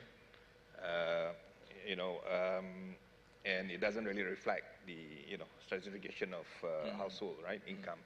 Now, you have got RON 95 subsidy rationalization coming up. The thing is that you're not going to use this stratification. So how are you going to reclassify the population and have that distribution to be given to the right segment of the population? You see, I mean, this whole B40, M40, and T20 classification is a legacy system that fits the demand of the time and the infrastructure of the time. I think we've adopted it since RMK 10, or I think since RMK 10. Back then, World Bank advocated for this rather simplistic, at least now it is seen to be simplistic, classification of B40, M40, T20, because at that time, that is the best way to classify given the statistic and data infrastructure that we have. Any countries in the world carries out household income and expenditure survey. From there, you will be able to see the income banding. But time has changed. By now, we know just drawing a statistical line is risky when it comes to inclusion and exclusion rates. If you draw the line at 5,000 ringgit, what if you are 5,010 ringgit, but you have about 10 people in your household? So by now, this issue about exclusion and inclusion rates actually become quite pertinent, but we are lucky because at this junction, technology allows us to go granular. We have clouds now, everyone has digital prints, and then all government records, majority of it is actually in digital format. We will be able to go through, to implement a more granular approach to it, to go on unique person-by-person classification, but we need to put the data infrastructure first. And that's the whole hoo-ha about PADU. I mean, if we want to ensure that we are able to migrate from the B40, M40, T20 to a system that is fairer, more granular, and that really targets individual and household, we need that data infrastructure. The good news is that I think more or less we are there, and So Prime Minister. RON 95 subsidy resolution, that data Yeah, will be ready for yeah, RON yeah. 95 subsidy The resolution. data, I think, is adequate and ready. The final stage now is to go to Cabinet to officially remove B40, M40, T20 policy and change it to a net disposable income approach that allows us to target more granularly. Most probably that's going to happen very soon because subsidy retargeting has to happen this year. So we need to prepare the eligibility criteria first in time for implementation. So I think we are at the final stage. So we look forward to that. Depends, Datuk. Some people do not look forward to that. So AB, we will then shift to Slido questions. Yeah. There are many questions actually. I hope you can give a Sure. very short, Yeah. succinct answer. Yeah? Yeah. So the first one is that there's been so much focus on Johor. Why not Sarawak? Sarawak has natural resources, largest state in Malaysia, Borneo remains left out. No, I think we have to play by our strength. So from the national perspective, we have identified clusters of growth to drive the next round of economic growth by the strength of each state. So Sarawak is leading and will continue to receive a lot of high-tech investments, but it's in energy transition. Sarawak is going to, because Sarawak is able to leverage two things, its vast hydrocarbon resources as well as its vast natural resources that provides hydropower.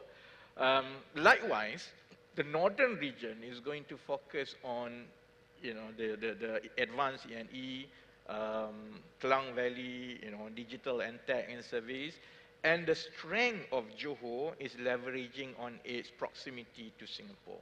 And the East Coast is on heavy industries because the CCUS, the carbon capture and storage facilities, is planned to be in East Coast. So I think certainly it's not left out. It's not left out. Okay. It's just that we play by each other's strength. Okay. Next question, how does the government solve the food security issue by adapting Made by Malaysia? Well, I think this is a very difficult question. There are certain things that we have to produce ourselves. Sometimes it's okay to import, right? But to me, at the very least, we need to hit our self-sufficiency ratio for each of the major produce. And for this to happen, we cannot run our agriculture sector like the 70s and 80s using changkul. Actually, farming and agriculture is a very high-tech industry. And part of the challenges that we have now is basically in terms of machinery, in terms of technology, that does not allow agriculture to be run at the large scale as modern farming. So the shift towards higher content innovation, definitely one of the verticals for such innovation is for modern farming. And having that strength will then crowd in investments, and then I'm hoping that over the years, we can transform our food industry from one that is cottage industry, small scale, to one that is run as an industry. But at the moment, we have this huge gap when it comes to technology and innovation. Yeah. So this whole thing about Made by Malaysia will also address that. Okay. Next question, the government, or many governments. This is really fire start. I don't even have time to breathe. But That's okay. good, that's good. We still have 15 minutes. Okay, thanks. I'm looking at that 15 minutes ago. Okay. So the question is, the government has been promoting TVET for many RMKs, right? What has been the ROI? Actually, I don't know. I don't think we have measured the ROI, to be frank. And that's something that we have to do better.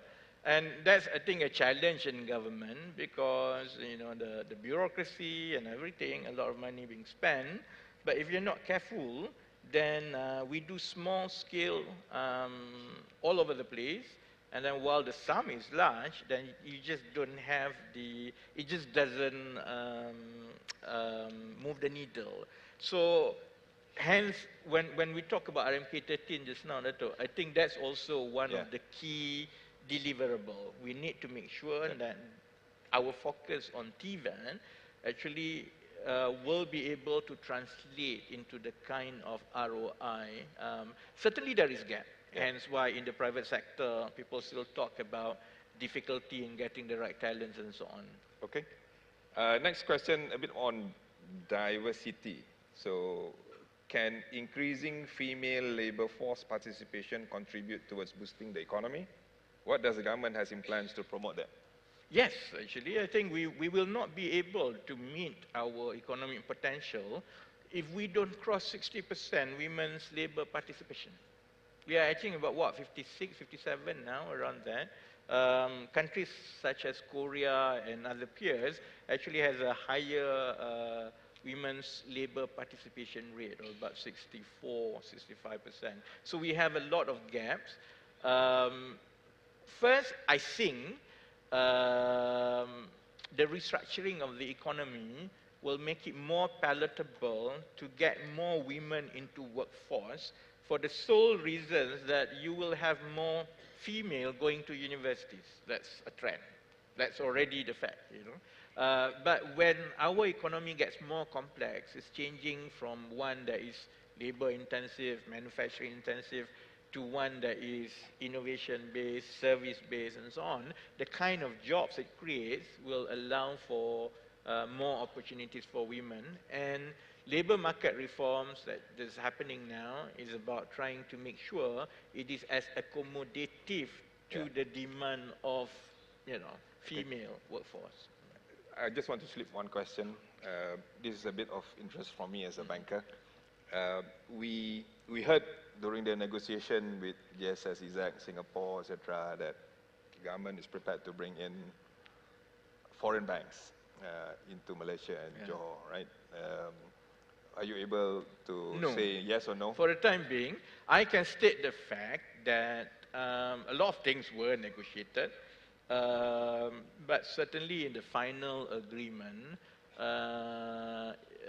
beyond what has been announced for Forest Cities Special Financial Zone, JSSEZ does not include anything on banking for the time being. So, okay, good. That's in the agreement, that's the fact. I think it's dying to put me on record on that. Next question from Slido, YB. What's the progress of PADU in assisting the subsidy rationalization?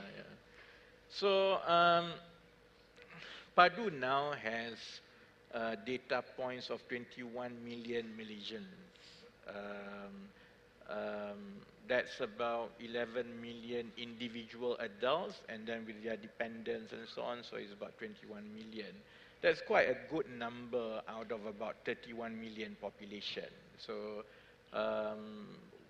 as I mentioned earlier, it was very important to get the data ready before we move from B40, M40, T20 to a net disposable income approach. But of course, before we roll it out, we have to reopen PADU so that those who did not register before go in and register. And the discussion in government at the moment is that Ministry of Economy through PADU manages the back end of the implementation. That means that the eligibility of recipient will be decided through the mechanism. Cabinet is going to approve it.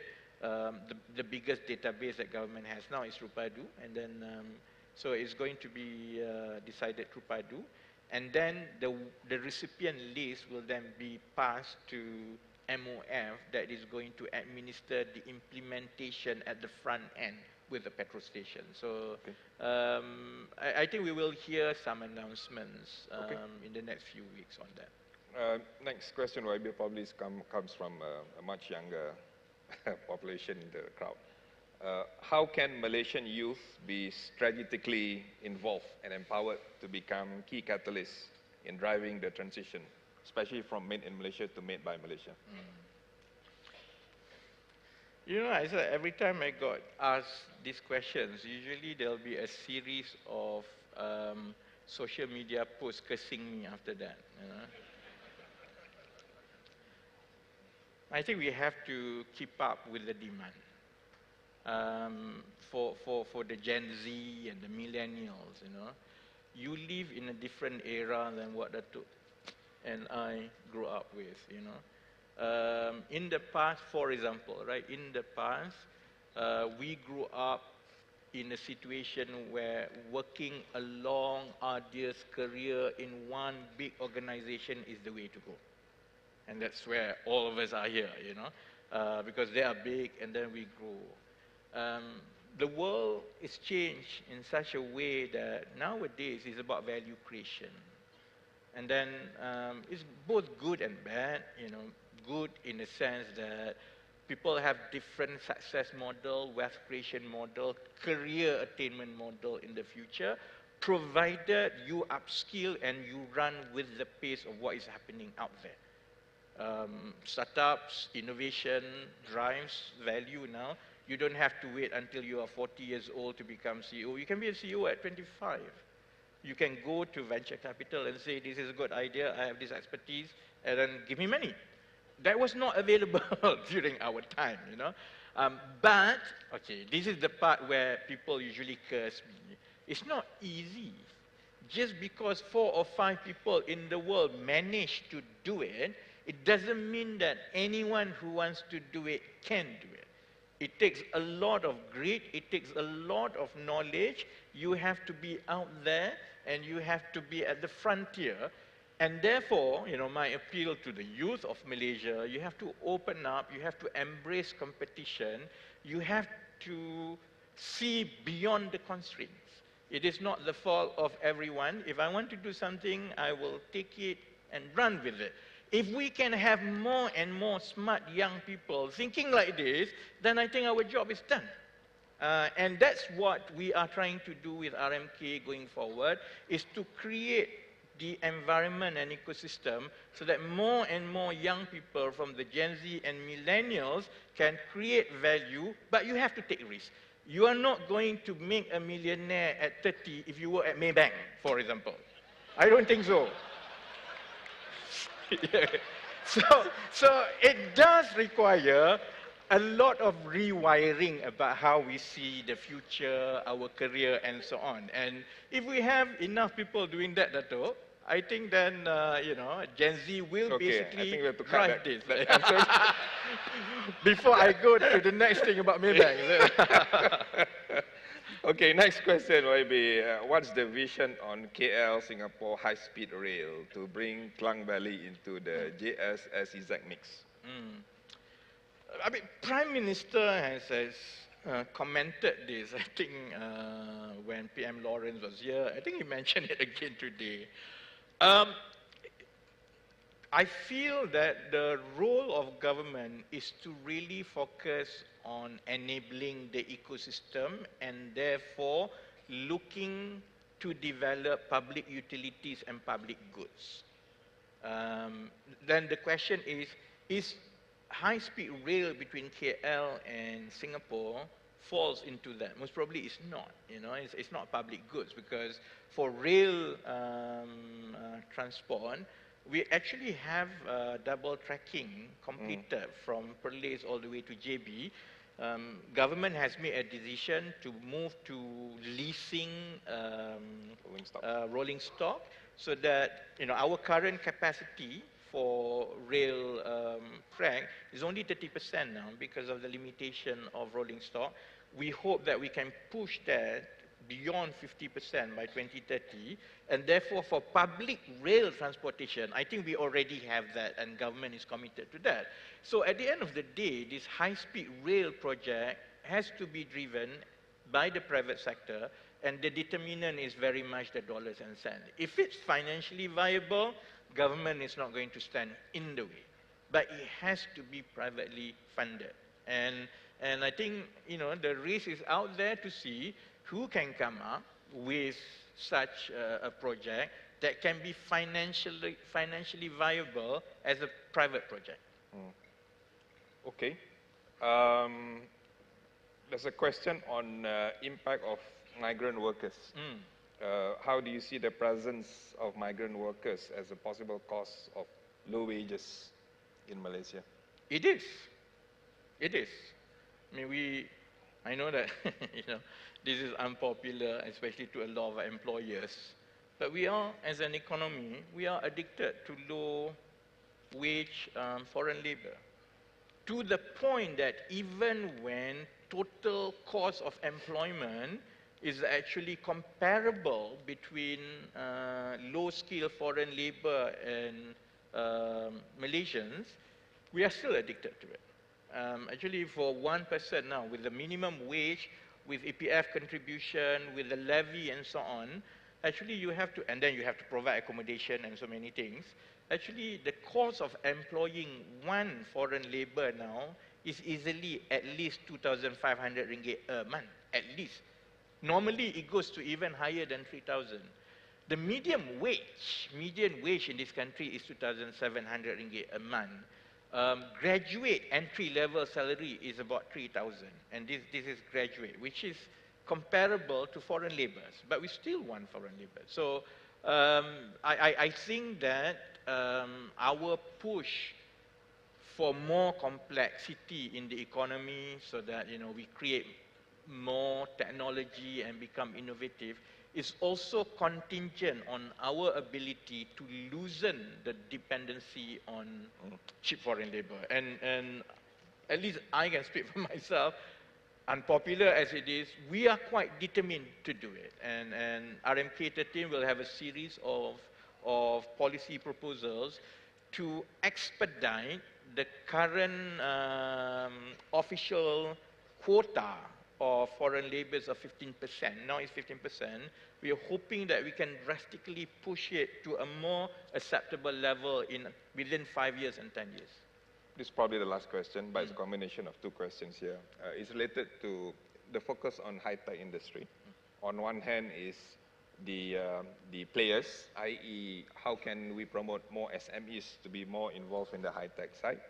The other related question is basically how do you then promote private equity, if possible, into this high-tech industry?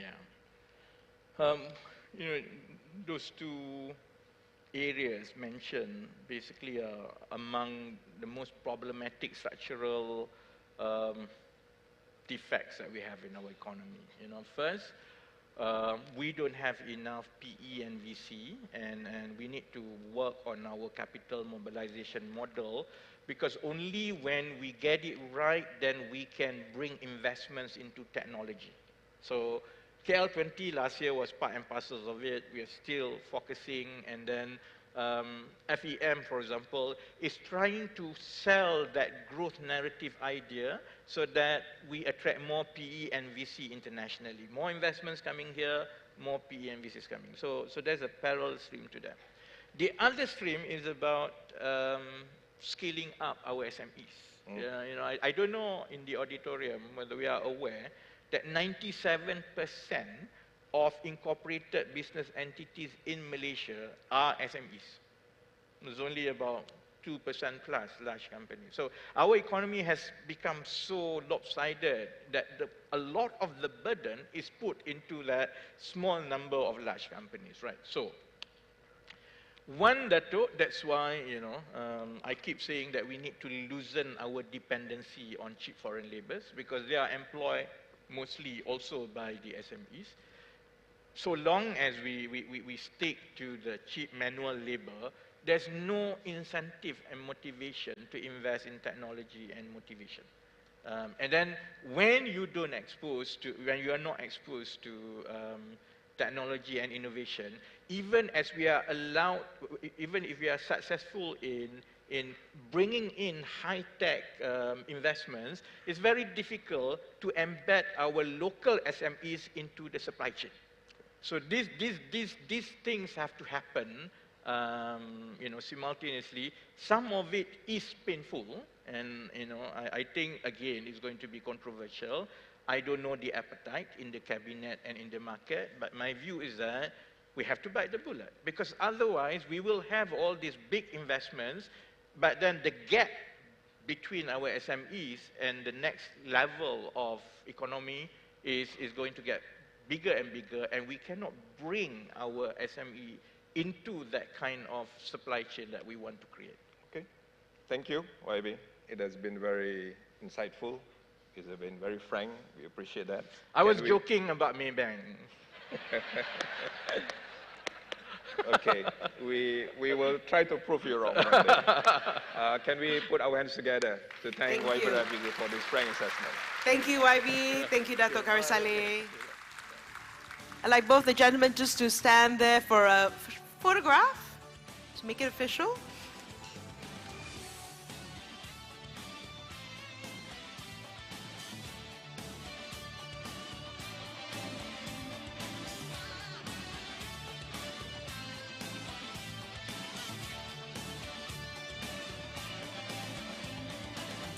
Thank you once again to Dato' and YB.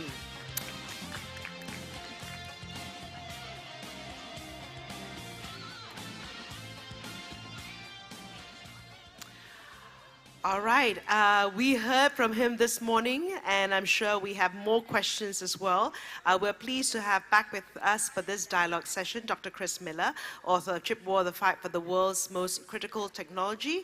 And we also have up on stage to moderate the session, Masaru Tsuchiya, partner and leader for the Semiconductor practice in Asia, McKinsey & Company, and he'll be moderating the session. I'd like to please a round of applause for both Dr. Miller and also Mr. Masaru Tsuchiya.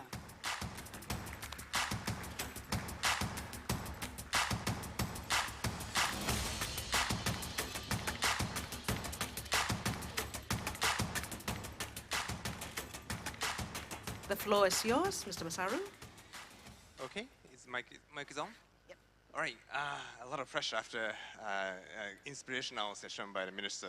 Good afternoon, everyone. Welcome to the dialogue on the semiconductors. My name is Masaru. I'm a partner in McKinsey's Tokyo office, leading actually our semiconductor practice in Asia.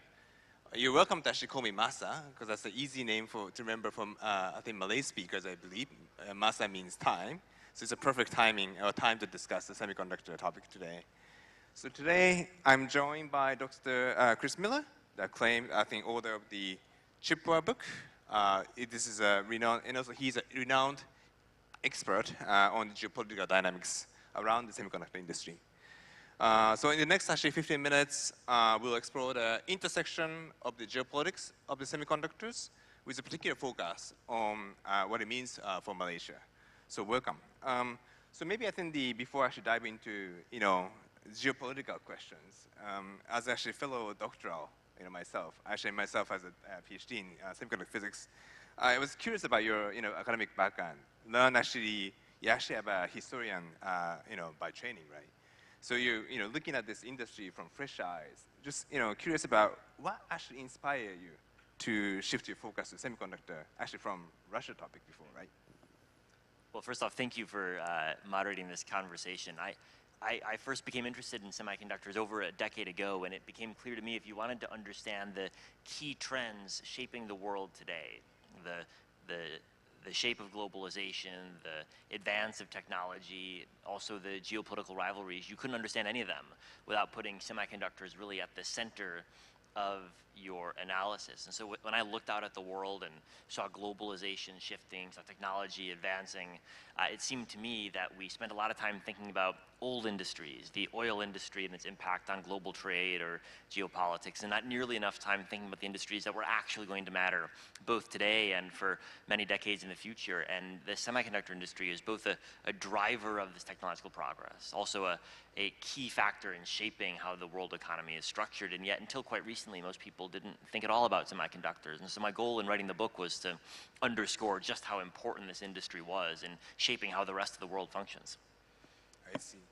And then this is really extensive book. Actually, myself actually using as a pre-read for some of the lecture that I actually occasionally teach at the business school these days. So I think you've done incredible, these, since this is the semiconductor industry, but you've done a lot of actually readings and also a lot of interviews, I believe. So when you're actually doing this kind of, journey of discovery into the semiconductor industry, what were your first impressions? Any particular surprises for you when you do that? I think a couple of things did surprise me. I think one was the extraordinary complexity of the supply chain, which sounds like an obvious thing to say until you start interviewing people who work in different segments of the supply chain and understand that there's no one who understands how it all fits together. It's just too complex for any individual to understand. The people who are experts in photolithography know very little about packaging, and the people who know how to design chips know little about the chemicals that are used in making them. And that complexity is a good thing in the sense that it's enabled all of this progress, but it also presents a huge challenge for anyone to put the pieces together because there are so many pieces and they are all so complex. So that was the first surprise, was just the level of complexity that undergirded the industry. The second surprise for me was the extent to which every industry that mattered in the world today relies on semiconductors. And I think if you go to people who work in the automotive industry or the medical device industry or the construction equipment industry or the agricultural equipment industry, on their own, they all know there's lots of semiconductors in their products. But the extent to which every category of manufactured good relies more and more on semiconductors to drive value and technological progress, something that was surprising to me just in the number of spheres in which that was happening. And it does seem like one of the key trends in the world economy today is the proliferation of semiconductors across many different types of devices. Yeah, I agree. Actually, when I also at first actually inspired by semiconductors, it's just starting from sand, right? Polysilicon become actually the computing devices due to GenAI. It's such a huge value added actually into the semiconductor industry, right? So just let me think about this chip war book once again. This was actually published in October 2022, right? So nearly almost like 2 years ago by now. And if I think about last 2 years, a lot of things happened. For example, like ChatGPT release was in November 2022. And I work in the industry in Asia. I've seen substantial actually, boost in domestic chip production from China as well in the last 2 years.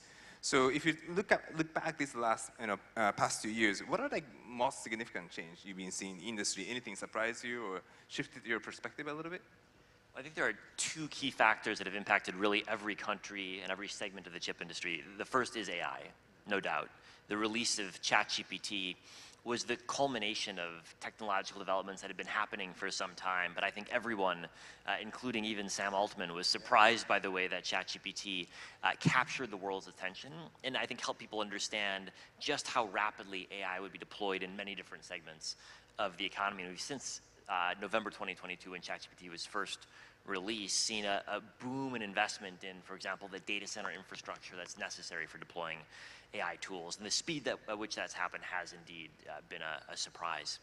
I think the second key trend has been the intensification of political focus on the semiconductor industry, which is present basically in every major economy that has a stake in the chip industry. You mentioned China, which has been intensifying its investments in chip manufacturing and the rest of the supply chain.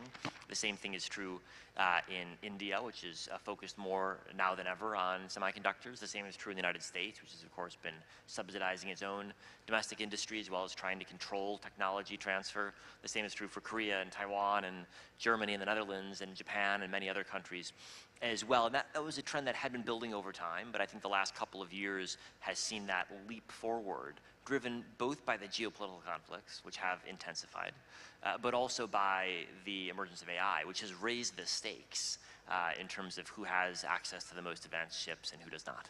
Yeah, I think it's an interesting observation. At the same time, myself feels like this geopolitical angle was quite new to me as well. I've been in the industry for 20 years, but the last like 3-4 years has been intensified quite substantially, right? But if you look at the semiconductor industry, right, look at Morris Chang, who actually founded, I think, TSMC, who is essentially born in China, educated to some degree in the US, and came back almost as an American to Taiwan, right? And if you look at maybe Richard Chan, essentially, he's the founder of the SUMIC, which is like the leading fab in China. He was essentially born in China, but I think almost like educated in Taiwan. Then actually went to US, trained in the US, and coming back to China. So it's international mobility and this kind of brain circulation, making international, I think this industry is strong. Even myself, actually trained in Japan, spent a lot of time in US and got trained, and now actually, help clients, across the region, right? So just a question, like, with this kind of geopolitical tension comes in a little bit, is it kind of, moving to an era we have a little decouple, like people mobility, supply chain mobility is going to be a little bit stalled a little bit? And do you see the current dynamics, stabilizing at some point as it continue to be decoupling trend? Well, I think you're right that it is a new change for the industry to have to think seriously about regulatory and geopolitical factors. I think the phrase decoupling is often used in the media, but it doesn't really accurately describe what's happening. There's a couple of different dynamics that I think are key. I think the first is the increasing drive towards self-sufficiency in China, which is happening very, very rapidly with major impacts on the global chip market. China is, of course, the largest consumer of semiconductors every year, and so as it becomes more self-sufficient, not completely there yet, but as it becomes more self-sufficient, the impacts on Japanese companies, Taiwanese companies, US companies is substantial. So that's the first key, I think, trend. I think the second key trend is that among Western companies, there's been a China plus one dynamic, which has encouraged not decoupling, but just shifts in investment patterns. And so in Southeast Asia, there's been a surge of new investment that's been driven by these China plus one dynamics among Western firms. And so again, decoupling doesn't really describe the dynamic very accurately.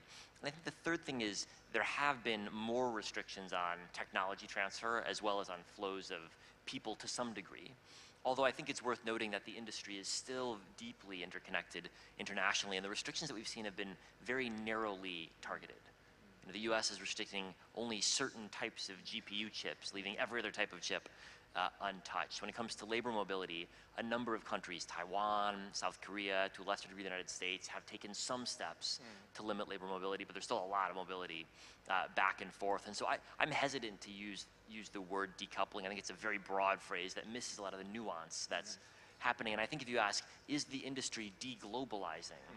I would say, well, I see no evidence of that whatsoever. I come to Malaysia and I see more investments by foreign firms in Malaysia than ever before. In the United States, there's the largest foreign direct investment in US history as TSMC invests in the United States. And I can give you examples from Japan and from Germany and many other regions as well. So deglobalization also doesn't really accurately describe it, but it's shifting in terms of the patterns, and it's becoming much more politicized than ever before. I see. So if I use the shifting as a word, really what's happening. But on the other hand, if you look at the industries, I think the trend is that you mentioned about some certain niche, each country has a certain niche they're strong, particular devices, Japan's case equipment, materials, Malaysia's case back-end, so far.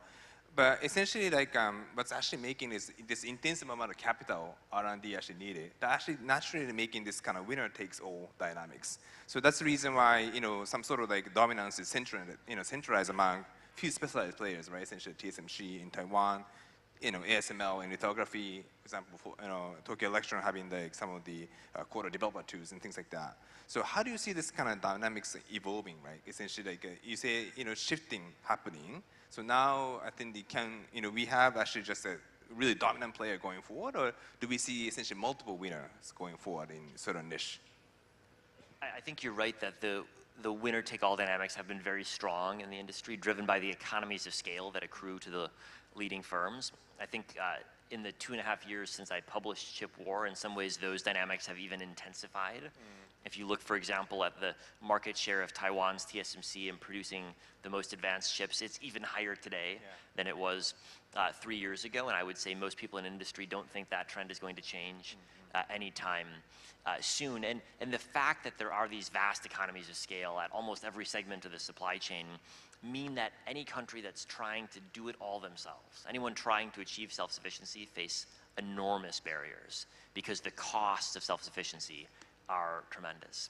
And I think that's why when you look across different countries' semiconductor policies, very few are really trying to pursue self-sufficiency just because it is so costly. And even when you look at governments that are spending a lot on subsidizing different parts of their supply chain, in Japan, for example, in the United States, in some European countries, self-sufficiency is not at all the goal. There's diversification of supply chains, there's advances in technology, but none of those governments are pursuing self-sufficiency. I think that the government that's trying the most to become the most self-sufficient is in China, which has also made the most progress in self-sufficiency, just driven by the extraordinary expenditure underway. But even there, I think it's important to note the ways in which China is not self-sufficient. It's, of course, still the largest importer of semiconductors in the world, and even China-based production relies on materials from Japan and tools from the Netherlands and elsewhere.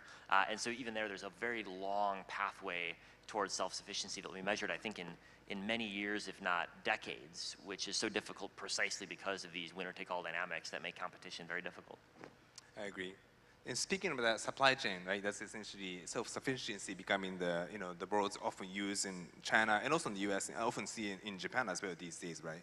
But on the other hand, if you think about the local supply chain semiconductor, it's impossible. You need to ship silicon wafer from Japan, for example. You need to have photoresist from Europe and Japan, and maybe you need to have a back-end packaging from Malaysia, front-end from TSMC, right? If you think about this trend that's going through local to local, do you think it's going to reshape some sort of the global semiconductor supply chain to some degree? Or, are we going to stabilize maybe China versus non-China? Just what's your perspective on this supply chain dynamics, local to local, is going? Well, I think local to local can work for certain industries, but not for all industries. So if you look, for example, at the automotive industry, I think there you've seen real pushes by a number of global auto firms to have at least more ability to have local for local if they need it. And that's possible in the automotive industry to a much greater degree than in the AI industry, because those capabilities are more broadly spread, and the level of technology is often slightly below the cutting edge, and so there's more diversity of suppliers there. If you look at the AI industry or the smartphone industry, local for local is not going to happen. Simple as that, and that's because it relies on the most advanced capabilities at multiple nodes in the supply chain, and you just can't localize at any sort of realistic cost. And so in AI, for example, TSMC in Taiwan produces 99% of the world's GPUs. I mean, that is an extraordinary level of concentration. And so if you want to do local for local in GPU production, you have to replicate what they've built now over many decades. It's just a very, very difficult process, and for most countries, it's entirely impossible. So I think local for local will happen in certain segments of industry, but it's not going to happen more generally, especially at the most cutting-edge semiconductor capabilities. I agree. I think I've seen a lot, like, for example, lagging edge semiconductor. I think it's actually local to local happening to some degree, and then I think the US also have some emphasis recently on the how to actually do the lagging semiconductor, which actually they're importing actually from Asia, right? So that's actually, I agree on that. It's really interesting insights. So maybe shifting a little bit of topic to US, China, and then my obvious, I think the first question everybody wants to ask is, what would be the impact of the Donald Trump actually is going to be inaugurated as a president on January 20th, probably? How do you assess the impact of his second administration? Are there any changes from his first administration, for example? Well, I think Trump will represent changes in a lot of ways from the Biden administration, but I actually think on semiconductor issues there will be less change than in most other spheres of policy. And the reason for that is that in the United States, there's a consensus among both political parties, the Democrats and the Republicans, around the key issues related to semiconductors. There's bipartisan support for domestic manufacturing. The CHIPS Act was passed by Congress with both Democrat and Republican votes. There's bipartisan support for the policy of trying to restrict technology transfer to China. Trump started that, Biden continued it. I think Trump will continue it further. There's bipartisan support for taking trade measures against China. Trump, of course, famously increased tariffs on China, but tariffs are even higher now after 4 years of the Biden administration than they were at the start of the Biden administration. And so Trump will impose more tariffs still, I think, but that will be part of a trend line rather than a major change. I think that the trade spaces where we're likely to have more change. Under Biden, there were increases in tariffs in certain sectors, but I do think that Trump has signaled he wants broader-based tariffs and is willing to be a bit more disruptive economically to achieve his trade goals relative to what the Biden administration will see. And I think that as a result, trade is an interesting area to track closely. And of course, it has a lot of impact on the chip industry. We saw electronic supply chains shift in pretty substantial ways in response to the first round of tariffs that Trump imposed in 2018 and 2019. And I think if we see comparable tariffs again, that will induce further supply chain shifts. I see. But I think on semiconductor, a substantial amount of consistency across the administration, which is actually interesting to hear. I mean, speaking a little bit of China, right? So China, I think, shifting is happening, not decoupling to some degree. But on the other hand, I hear a lot from Western executives and also Japanese executives. So I think for these, I think, manufacturers or semiconductor manufacturers as well, China is often the time one of the biggest market for them, right? And recently, if you think about because self-sufficiency push, substantial amount of high quality semiconductor, material suppliers, even some of the device manufacturers are emerging. So how, are these Western companies navigating this increase in complexity dynamics operating in this market? Particularly, how do you think Western market, companies should see this China market going forward? Well, I think the semiconductor industry doesn't have a unified view on this question because different types of firms have different levels of exposure to the Chinese market and different levels of competition as well. For the firms that are essentially monopolies, that have no competition worldwide, that have benefited from winner-take-all dynamics and have no real Chinese competition, for them, China is just a vast market, and so they want as much openness as possible. But there are other firms that have competition from China and are seeing their market share decline as Chinese capacity to produce, especially lagging-edge chips, grows. And for firms in this position, China is still a market, but it's not a growing market. It's often a shrinking market because of competition from Chinese firms. And I think this second category of firms is much more open to increased trade and regulatory burdens being imposed because they're looking at their market share declining in China. Sometimes they're seeing market share decline in Southeast Asia, and they're worried about market share decline in their home markets as well. And so I think this is a segment of industry that has a very different view than the segment that only sees China as a market and doesn't really face any sort of real competition. So it depends on which industry, what segments you're looking at as well, right? So, and the one thing, I actually manage batteries essentially, and also the semiconductor. So one thing I think what happened in the battery industry is probably 2016 to 20 in particular, in the last 3 years as well, the substantial actually amount of capex investment happened essentially in the battery capex in China. So if you look at the supply, demand balance, right now essentially supply is almost double the amount of probably local demand right now. So it's in these batteries actually flowing to Europe, and then all the discussions are happening on this EV tariff and things like that. And then I've seen a little bit of, if you look at the equipment manufacturers revenue these days, Lam, maybe Applied Materials and Tokyo Electrons, nearly 50% of equipment sales in China. So I'm seeing substantial, I think, the capex flowing to China, right? So do you foresee similar trajectory like battery, essentially, particularly lagging node and some of the, I would say, simpler technology, I would say? Semiconductors are complex, so nothing is really simple, but simpler technology would be seeing similar trend like batteries, or you don't see that kind of trend happening? I think that is a risk. I think a lot of or I would say a share of the tool purchases that have been made by Chinese firms over the past couple of years is not about current demand, it's about stockpiling. And although the companies in question often don't like to talk about this, the reality is that Chinese firms are looking at restrictions that exist. They want to get ahead of them, and so they're buying equipment to stockpile. And so not all of the equipment that's being purchased will feed into immediate demand, I don't think, which is important to note.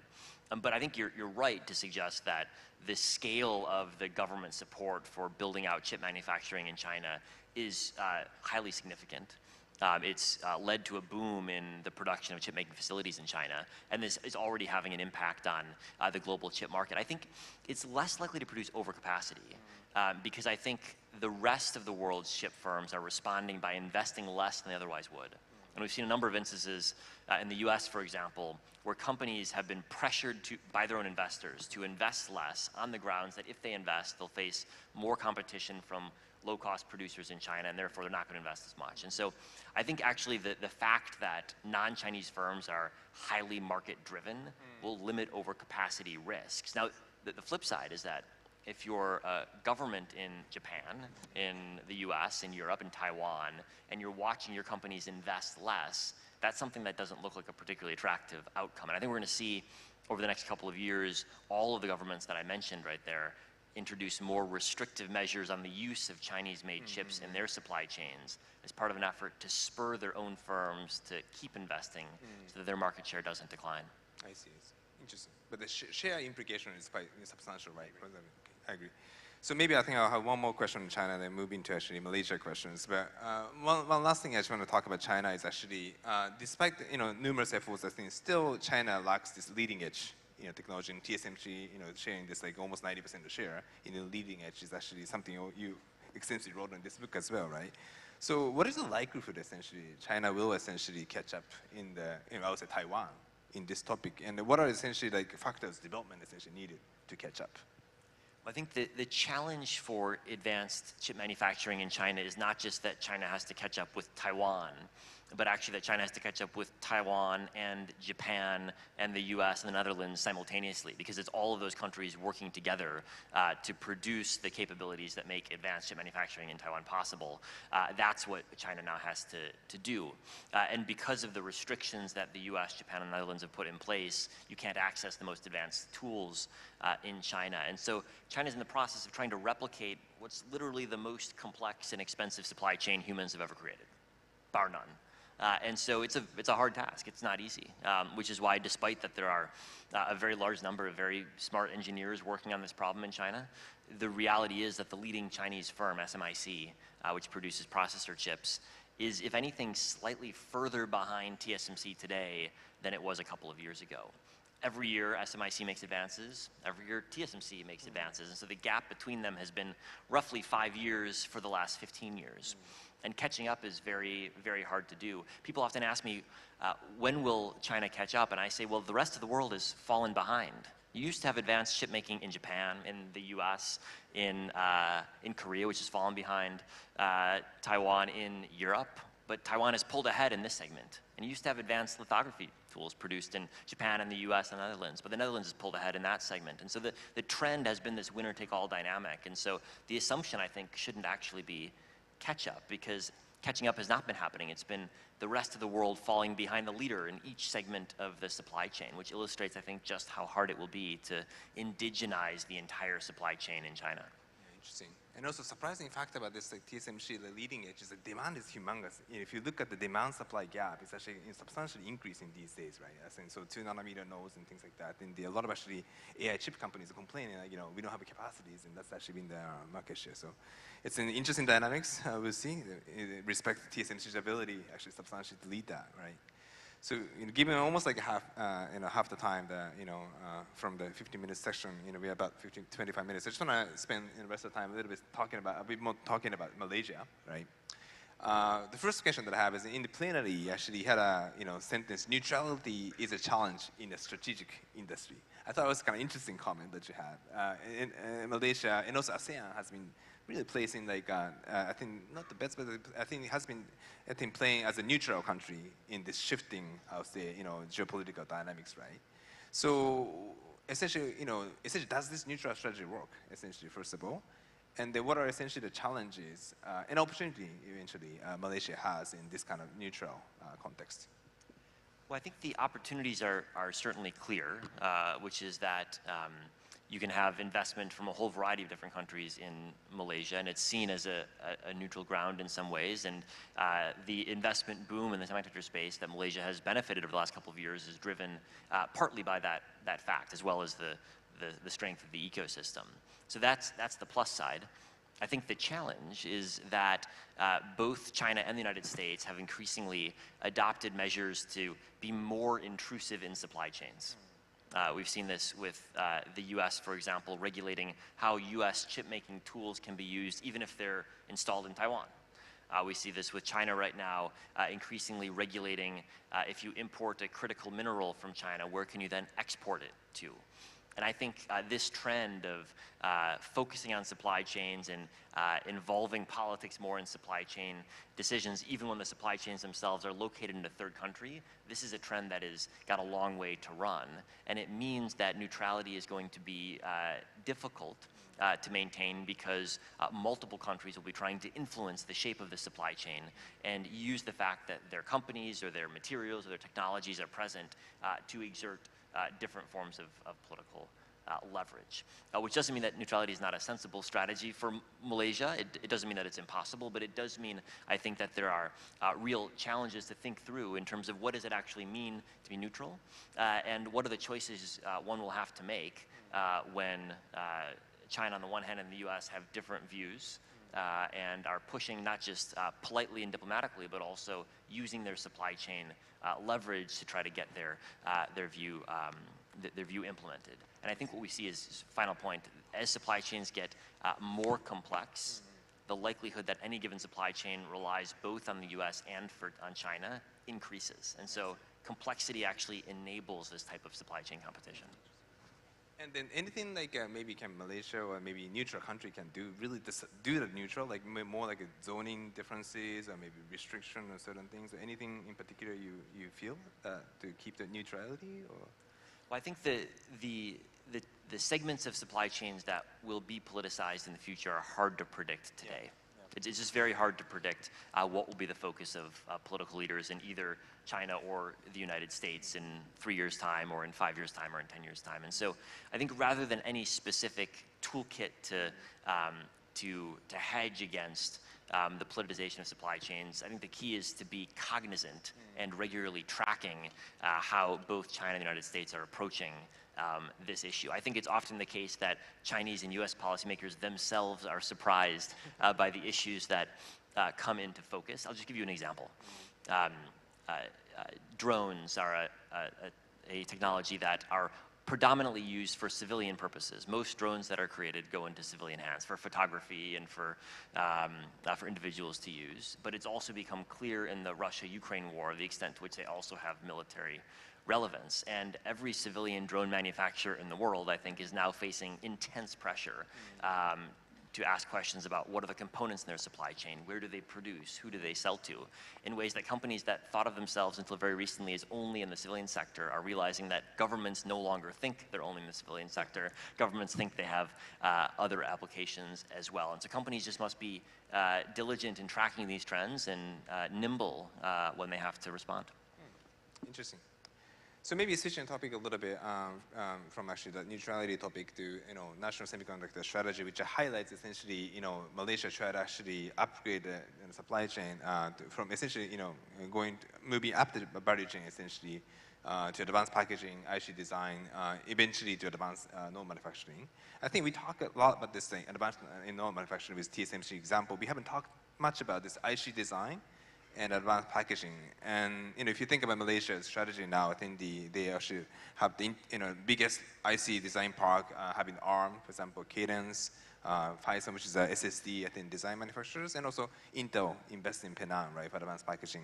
So how do you see this IC design and advanced packaging in this global, semiconductor value chain? And then, what are essentially like a strategic step should Malaysia take, essentially, to establish itself as a leader in these two topics? I think to start with chip design, I think there's a long-running trend that is driven by the increasing complexity of manufacturing, which is pushing companies to lean more heavily on chip design to drive technological progress, which means that we will need even more chip designers in 10-year time than we have today. And it also, I think, suggests that more types of companies will be involved in the chip design process. So we already, for example, see the big technology companies, data center operators, designing their own chips in-house. I think automotive is a sphere where we're increasingly seeing focus on systemic thinking about how do the choices you make about which chip to use impact your overall electronic system. As we have better robotic systems, and there's a lot of investment right now in robotics, that will, I think, often involve, if not specialized chip design, at least very careful systems level thinking about how chip choices interact with software choices. And so I think this presents a lot of opportunities for Southeast Asia in general and Malaysia in particular to build on the existing expertise in chip design that you mentioned and take advantage of the fact that there will need to be much more of that in the future. So I think there's plenty of growth to go around in both chip design and in systems level engineering, including thinking hard about the role of semiconductors and systems.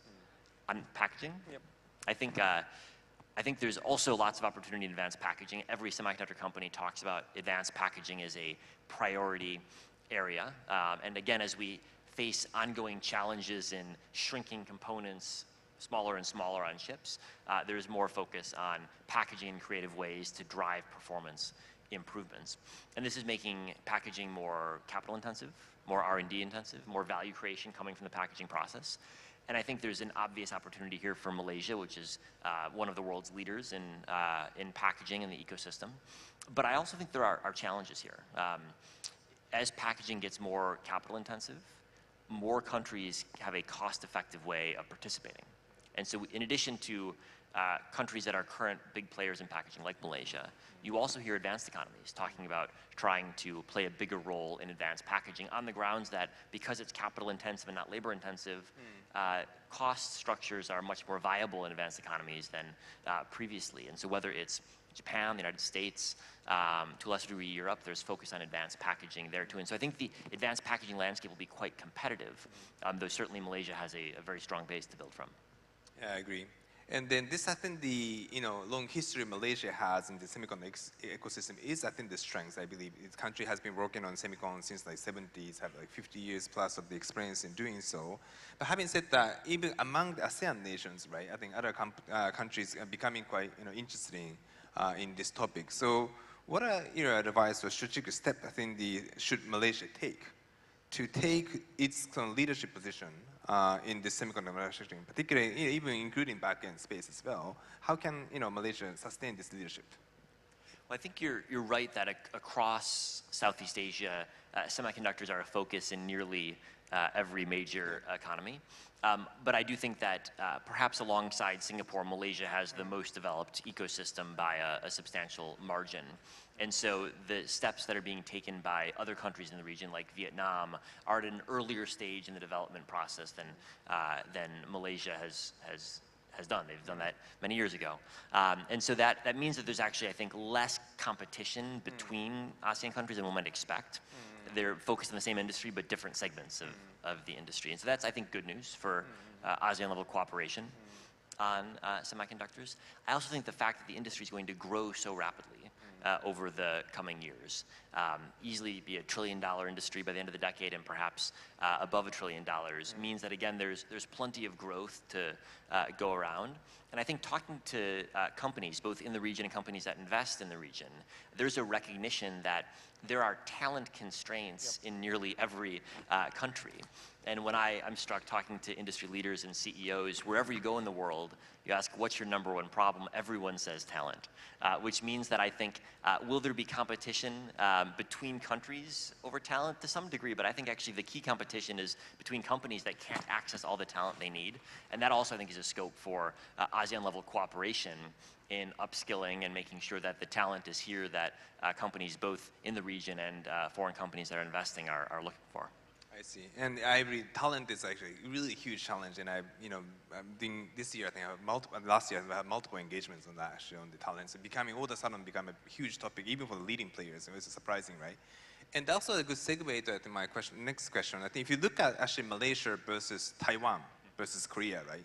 I think you wrote in the book as well, all countries, including Hong Kong, Singapore, was very similar in the 1970s.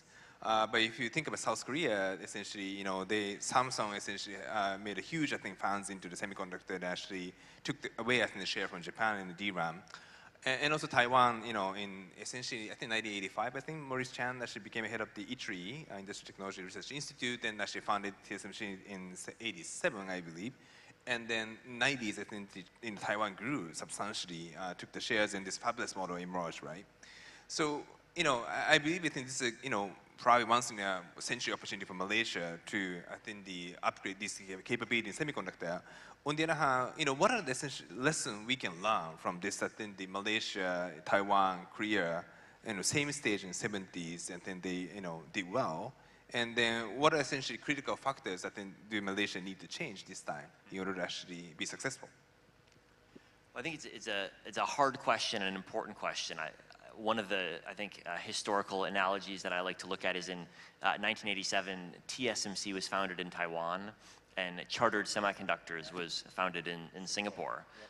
And of course, the Singaporean government is very talented at many things, but this was an area where, despite, I think, a sensible strategy, that investment did not work out, whereas TSMC did. And I think that illustrates just the extraordinary difficulty in this industry. Even if you've got the right strategy, if you don't have the right people and the right product and the right particular tactics, it's often very challenging to win the race. And that, I think, speaks to the challenges that every country has as they kind of develop their semiconductor strategies. I think what Taiwan and Korea have done very well are, first off, especially in Korea, thinking not only about semiconductors, but also about the products that they go into. And if you have the products, you help create some of the demand for the components that drive growth. And so that's, I think, the first thing I think for ASEAN in general, but Malaysia as well, to think about. Are there categories where you can have Malaysian products, Malaysian brands that will in turn drive demand for the component level production? Because that's a very clear way to move up the value chain. Not easy at all. In fact, extraordinarily difficult, but that is one pathway. I think for Taiwan, of course, they haven't really taken that pathway. It's been different. Taiwan has done very well, both in terms of creating the conditions for TSMC to become a market leader by focusing on solving every single challenge that TSMC confronted, making sure they had access to exactly the talent that they needed via ITRI and other efforts to train and upskill the population, but also by making sure they were as deeply integrated into international supply chains as possible, because TSMC grew alongside the fabless firms like Apple and Qualcomm that purchased chips from it. I think the second thing that Taiwan has done well was shifting from the manufacturing to the design side very early. And if you ask yourself, what are the world's leading chip design firms? What you find is that they're basically all based in the US or China. And Taiwan is, I think, arguably the third placed player with MediaTek in particular, but also many medium-sized firms playing significant roles. And that's something that most other countries have really struggled to do. And so I think focusing on chip design, I think political leaders often prefer to focus on big factories. Certainly in the United States, political leaders always love a good photo opportunity in front of a factory. Chip design seems less attractive, I think, often, but it's in fact where much of the value accrues. And so I generally find that in engaging with governments, there's insufficient focus on chip design relative to the more manufacturing heavy elements of the supply chain. I see, interesting. And also, I think your analogy of this Taiwan, I think Korea was kind of interesting. I think demand creation is kind of a huge lever. Even if you think about actually some of the TSMC going to Germany, Japan, and also I think the US, I think the customers are there really demanding them to be localized, right? And speaking of that, if I remember this morning session, I think I realized ASEAN is actually fourth biggest, I think, GDP in terms of combined GDP.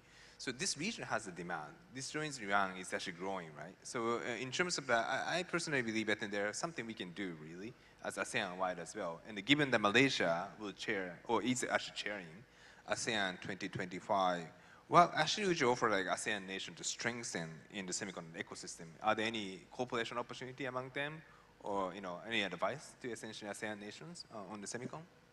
Well, I think the first place to look is at the business environment. The second place to look is at talent, I think.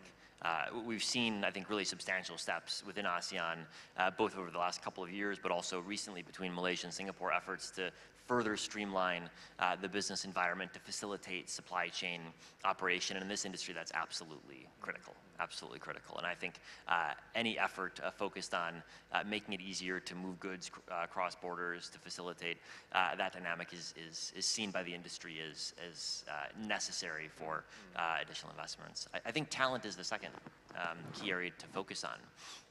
Obviously, every government will have their own talent strategy, but it does seem to me that ASEAN-wide there are some shared challenges, and finding ways to jointly solve those is something that would both make sense, I think, for ASEAN countries, but also for the companies that they're trying to provide talent to, which are looking across ASEAN, different countries to address different facets of their talent challenges. And I think there are many companies in the semiconductor space that already have offices in Malaysia, in Singapore, in Vietnam, and elsewhere, who are already thinking across ASEAN in terms of their talent pool. And so there might be scope for ASEAN-level talent policies as well.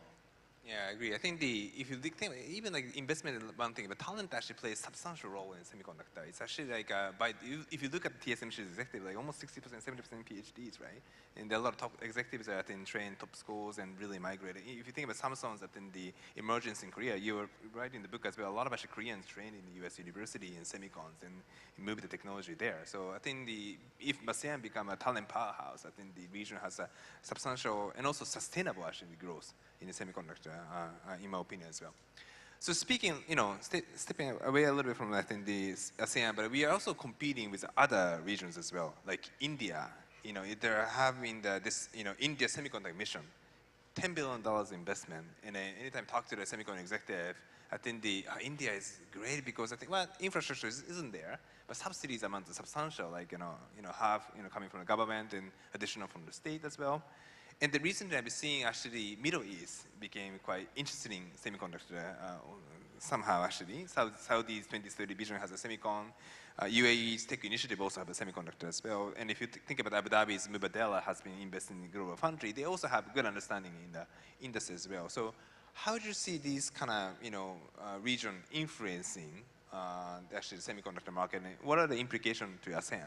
Well, I think each of these regions has different assets. I think in the Middle East, the asset is the scale of capital that can be deployed very rapidly, and I think we've seen both Saudi and the UAE be very ambitious in their desire to build an industry, and they have many assets, but the primary asset is the ability to deploy lots of capital very, very rapidly.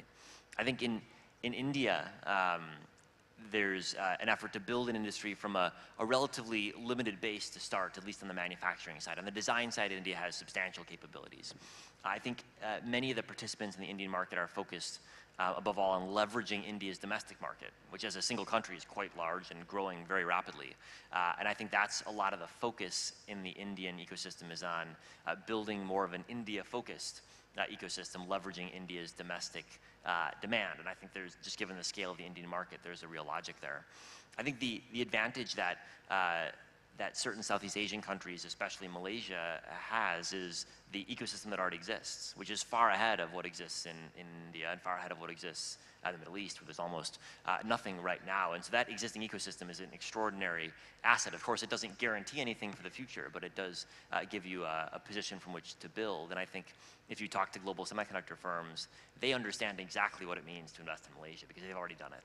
Whereas when they look at India or look at the Middle East, there is opportunity but also uncertainty because they haven't invested there before. And the existing relationships and the trust that international companies already have in Malaysia from decades of experience is, I think, an asset that's not to be underestimated.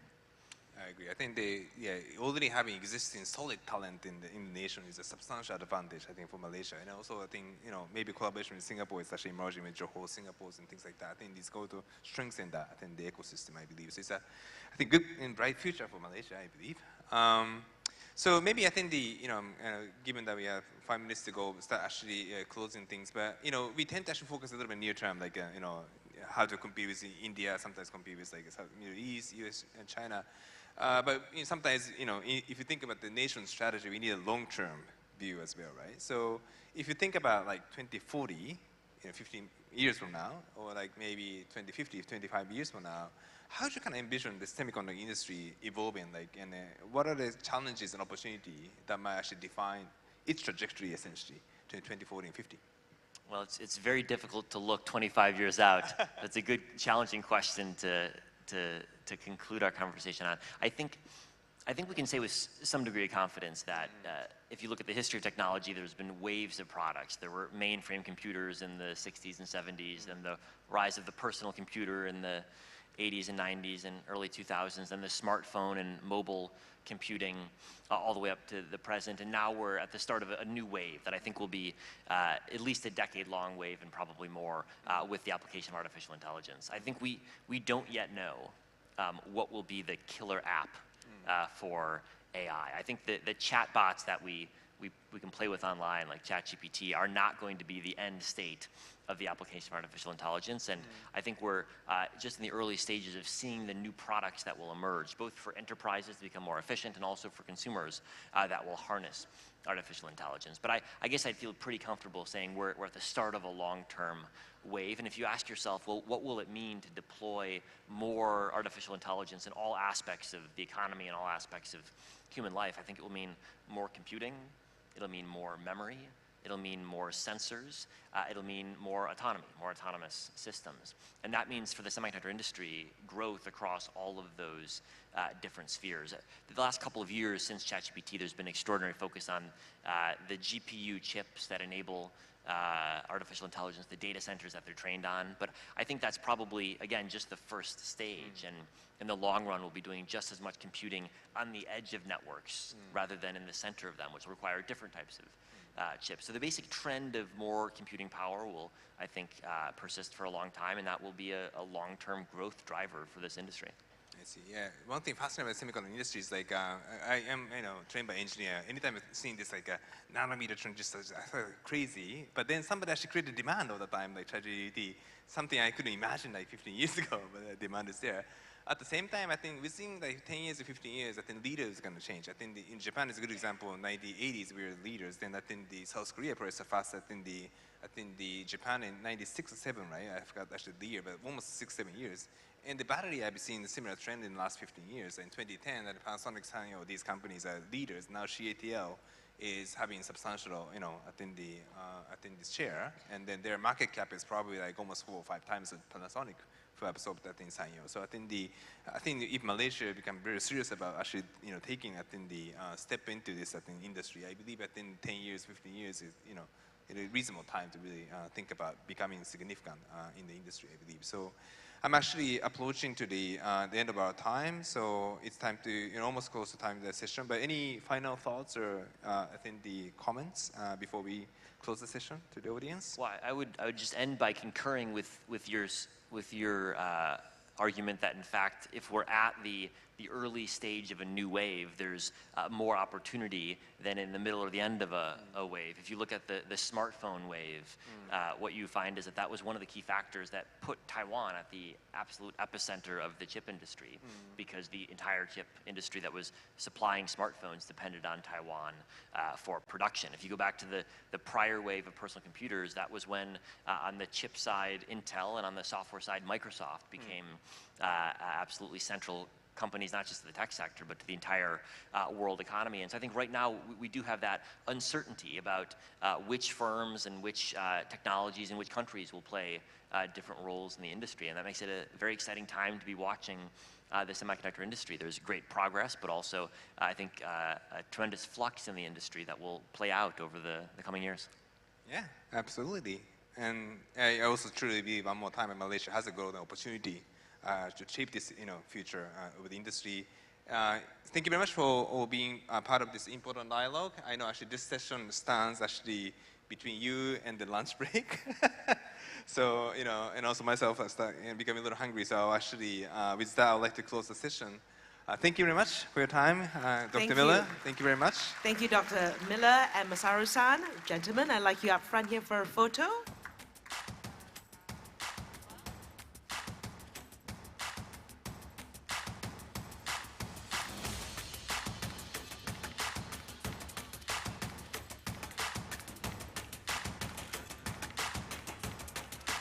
A couple of announcements.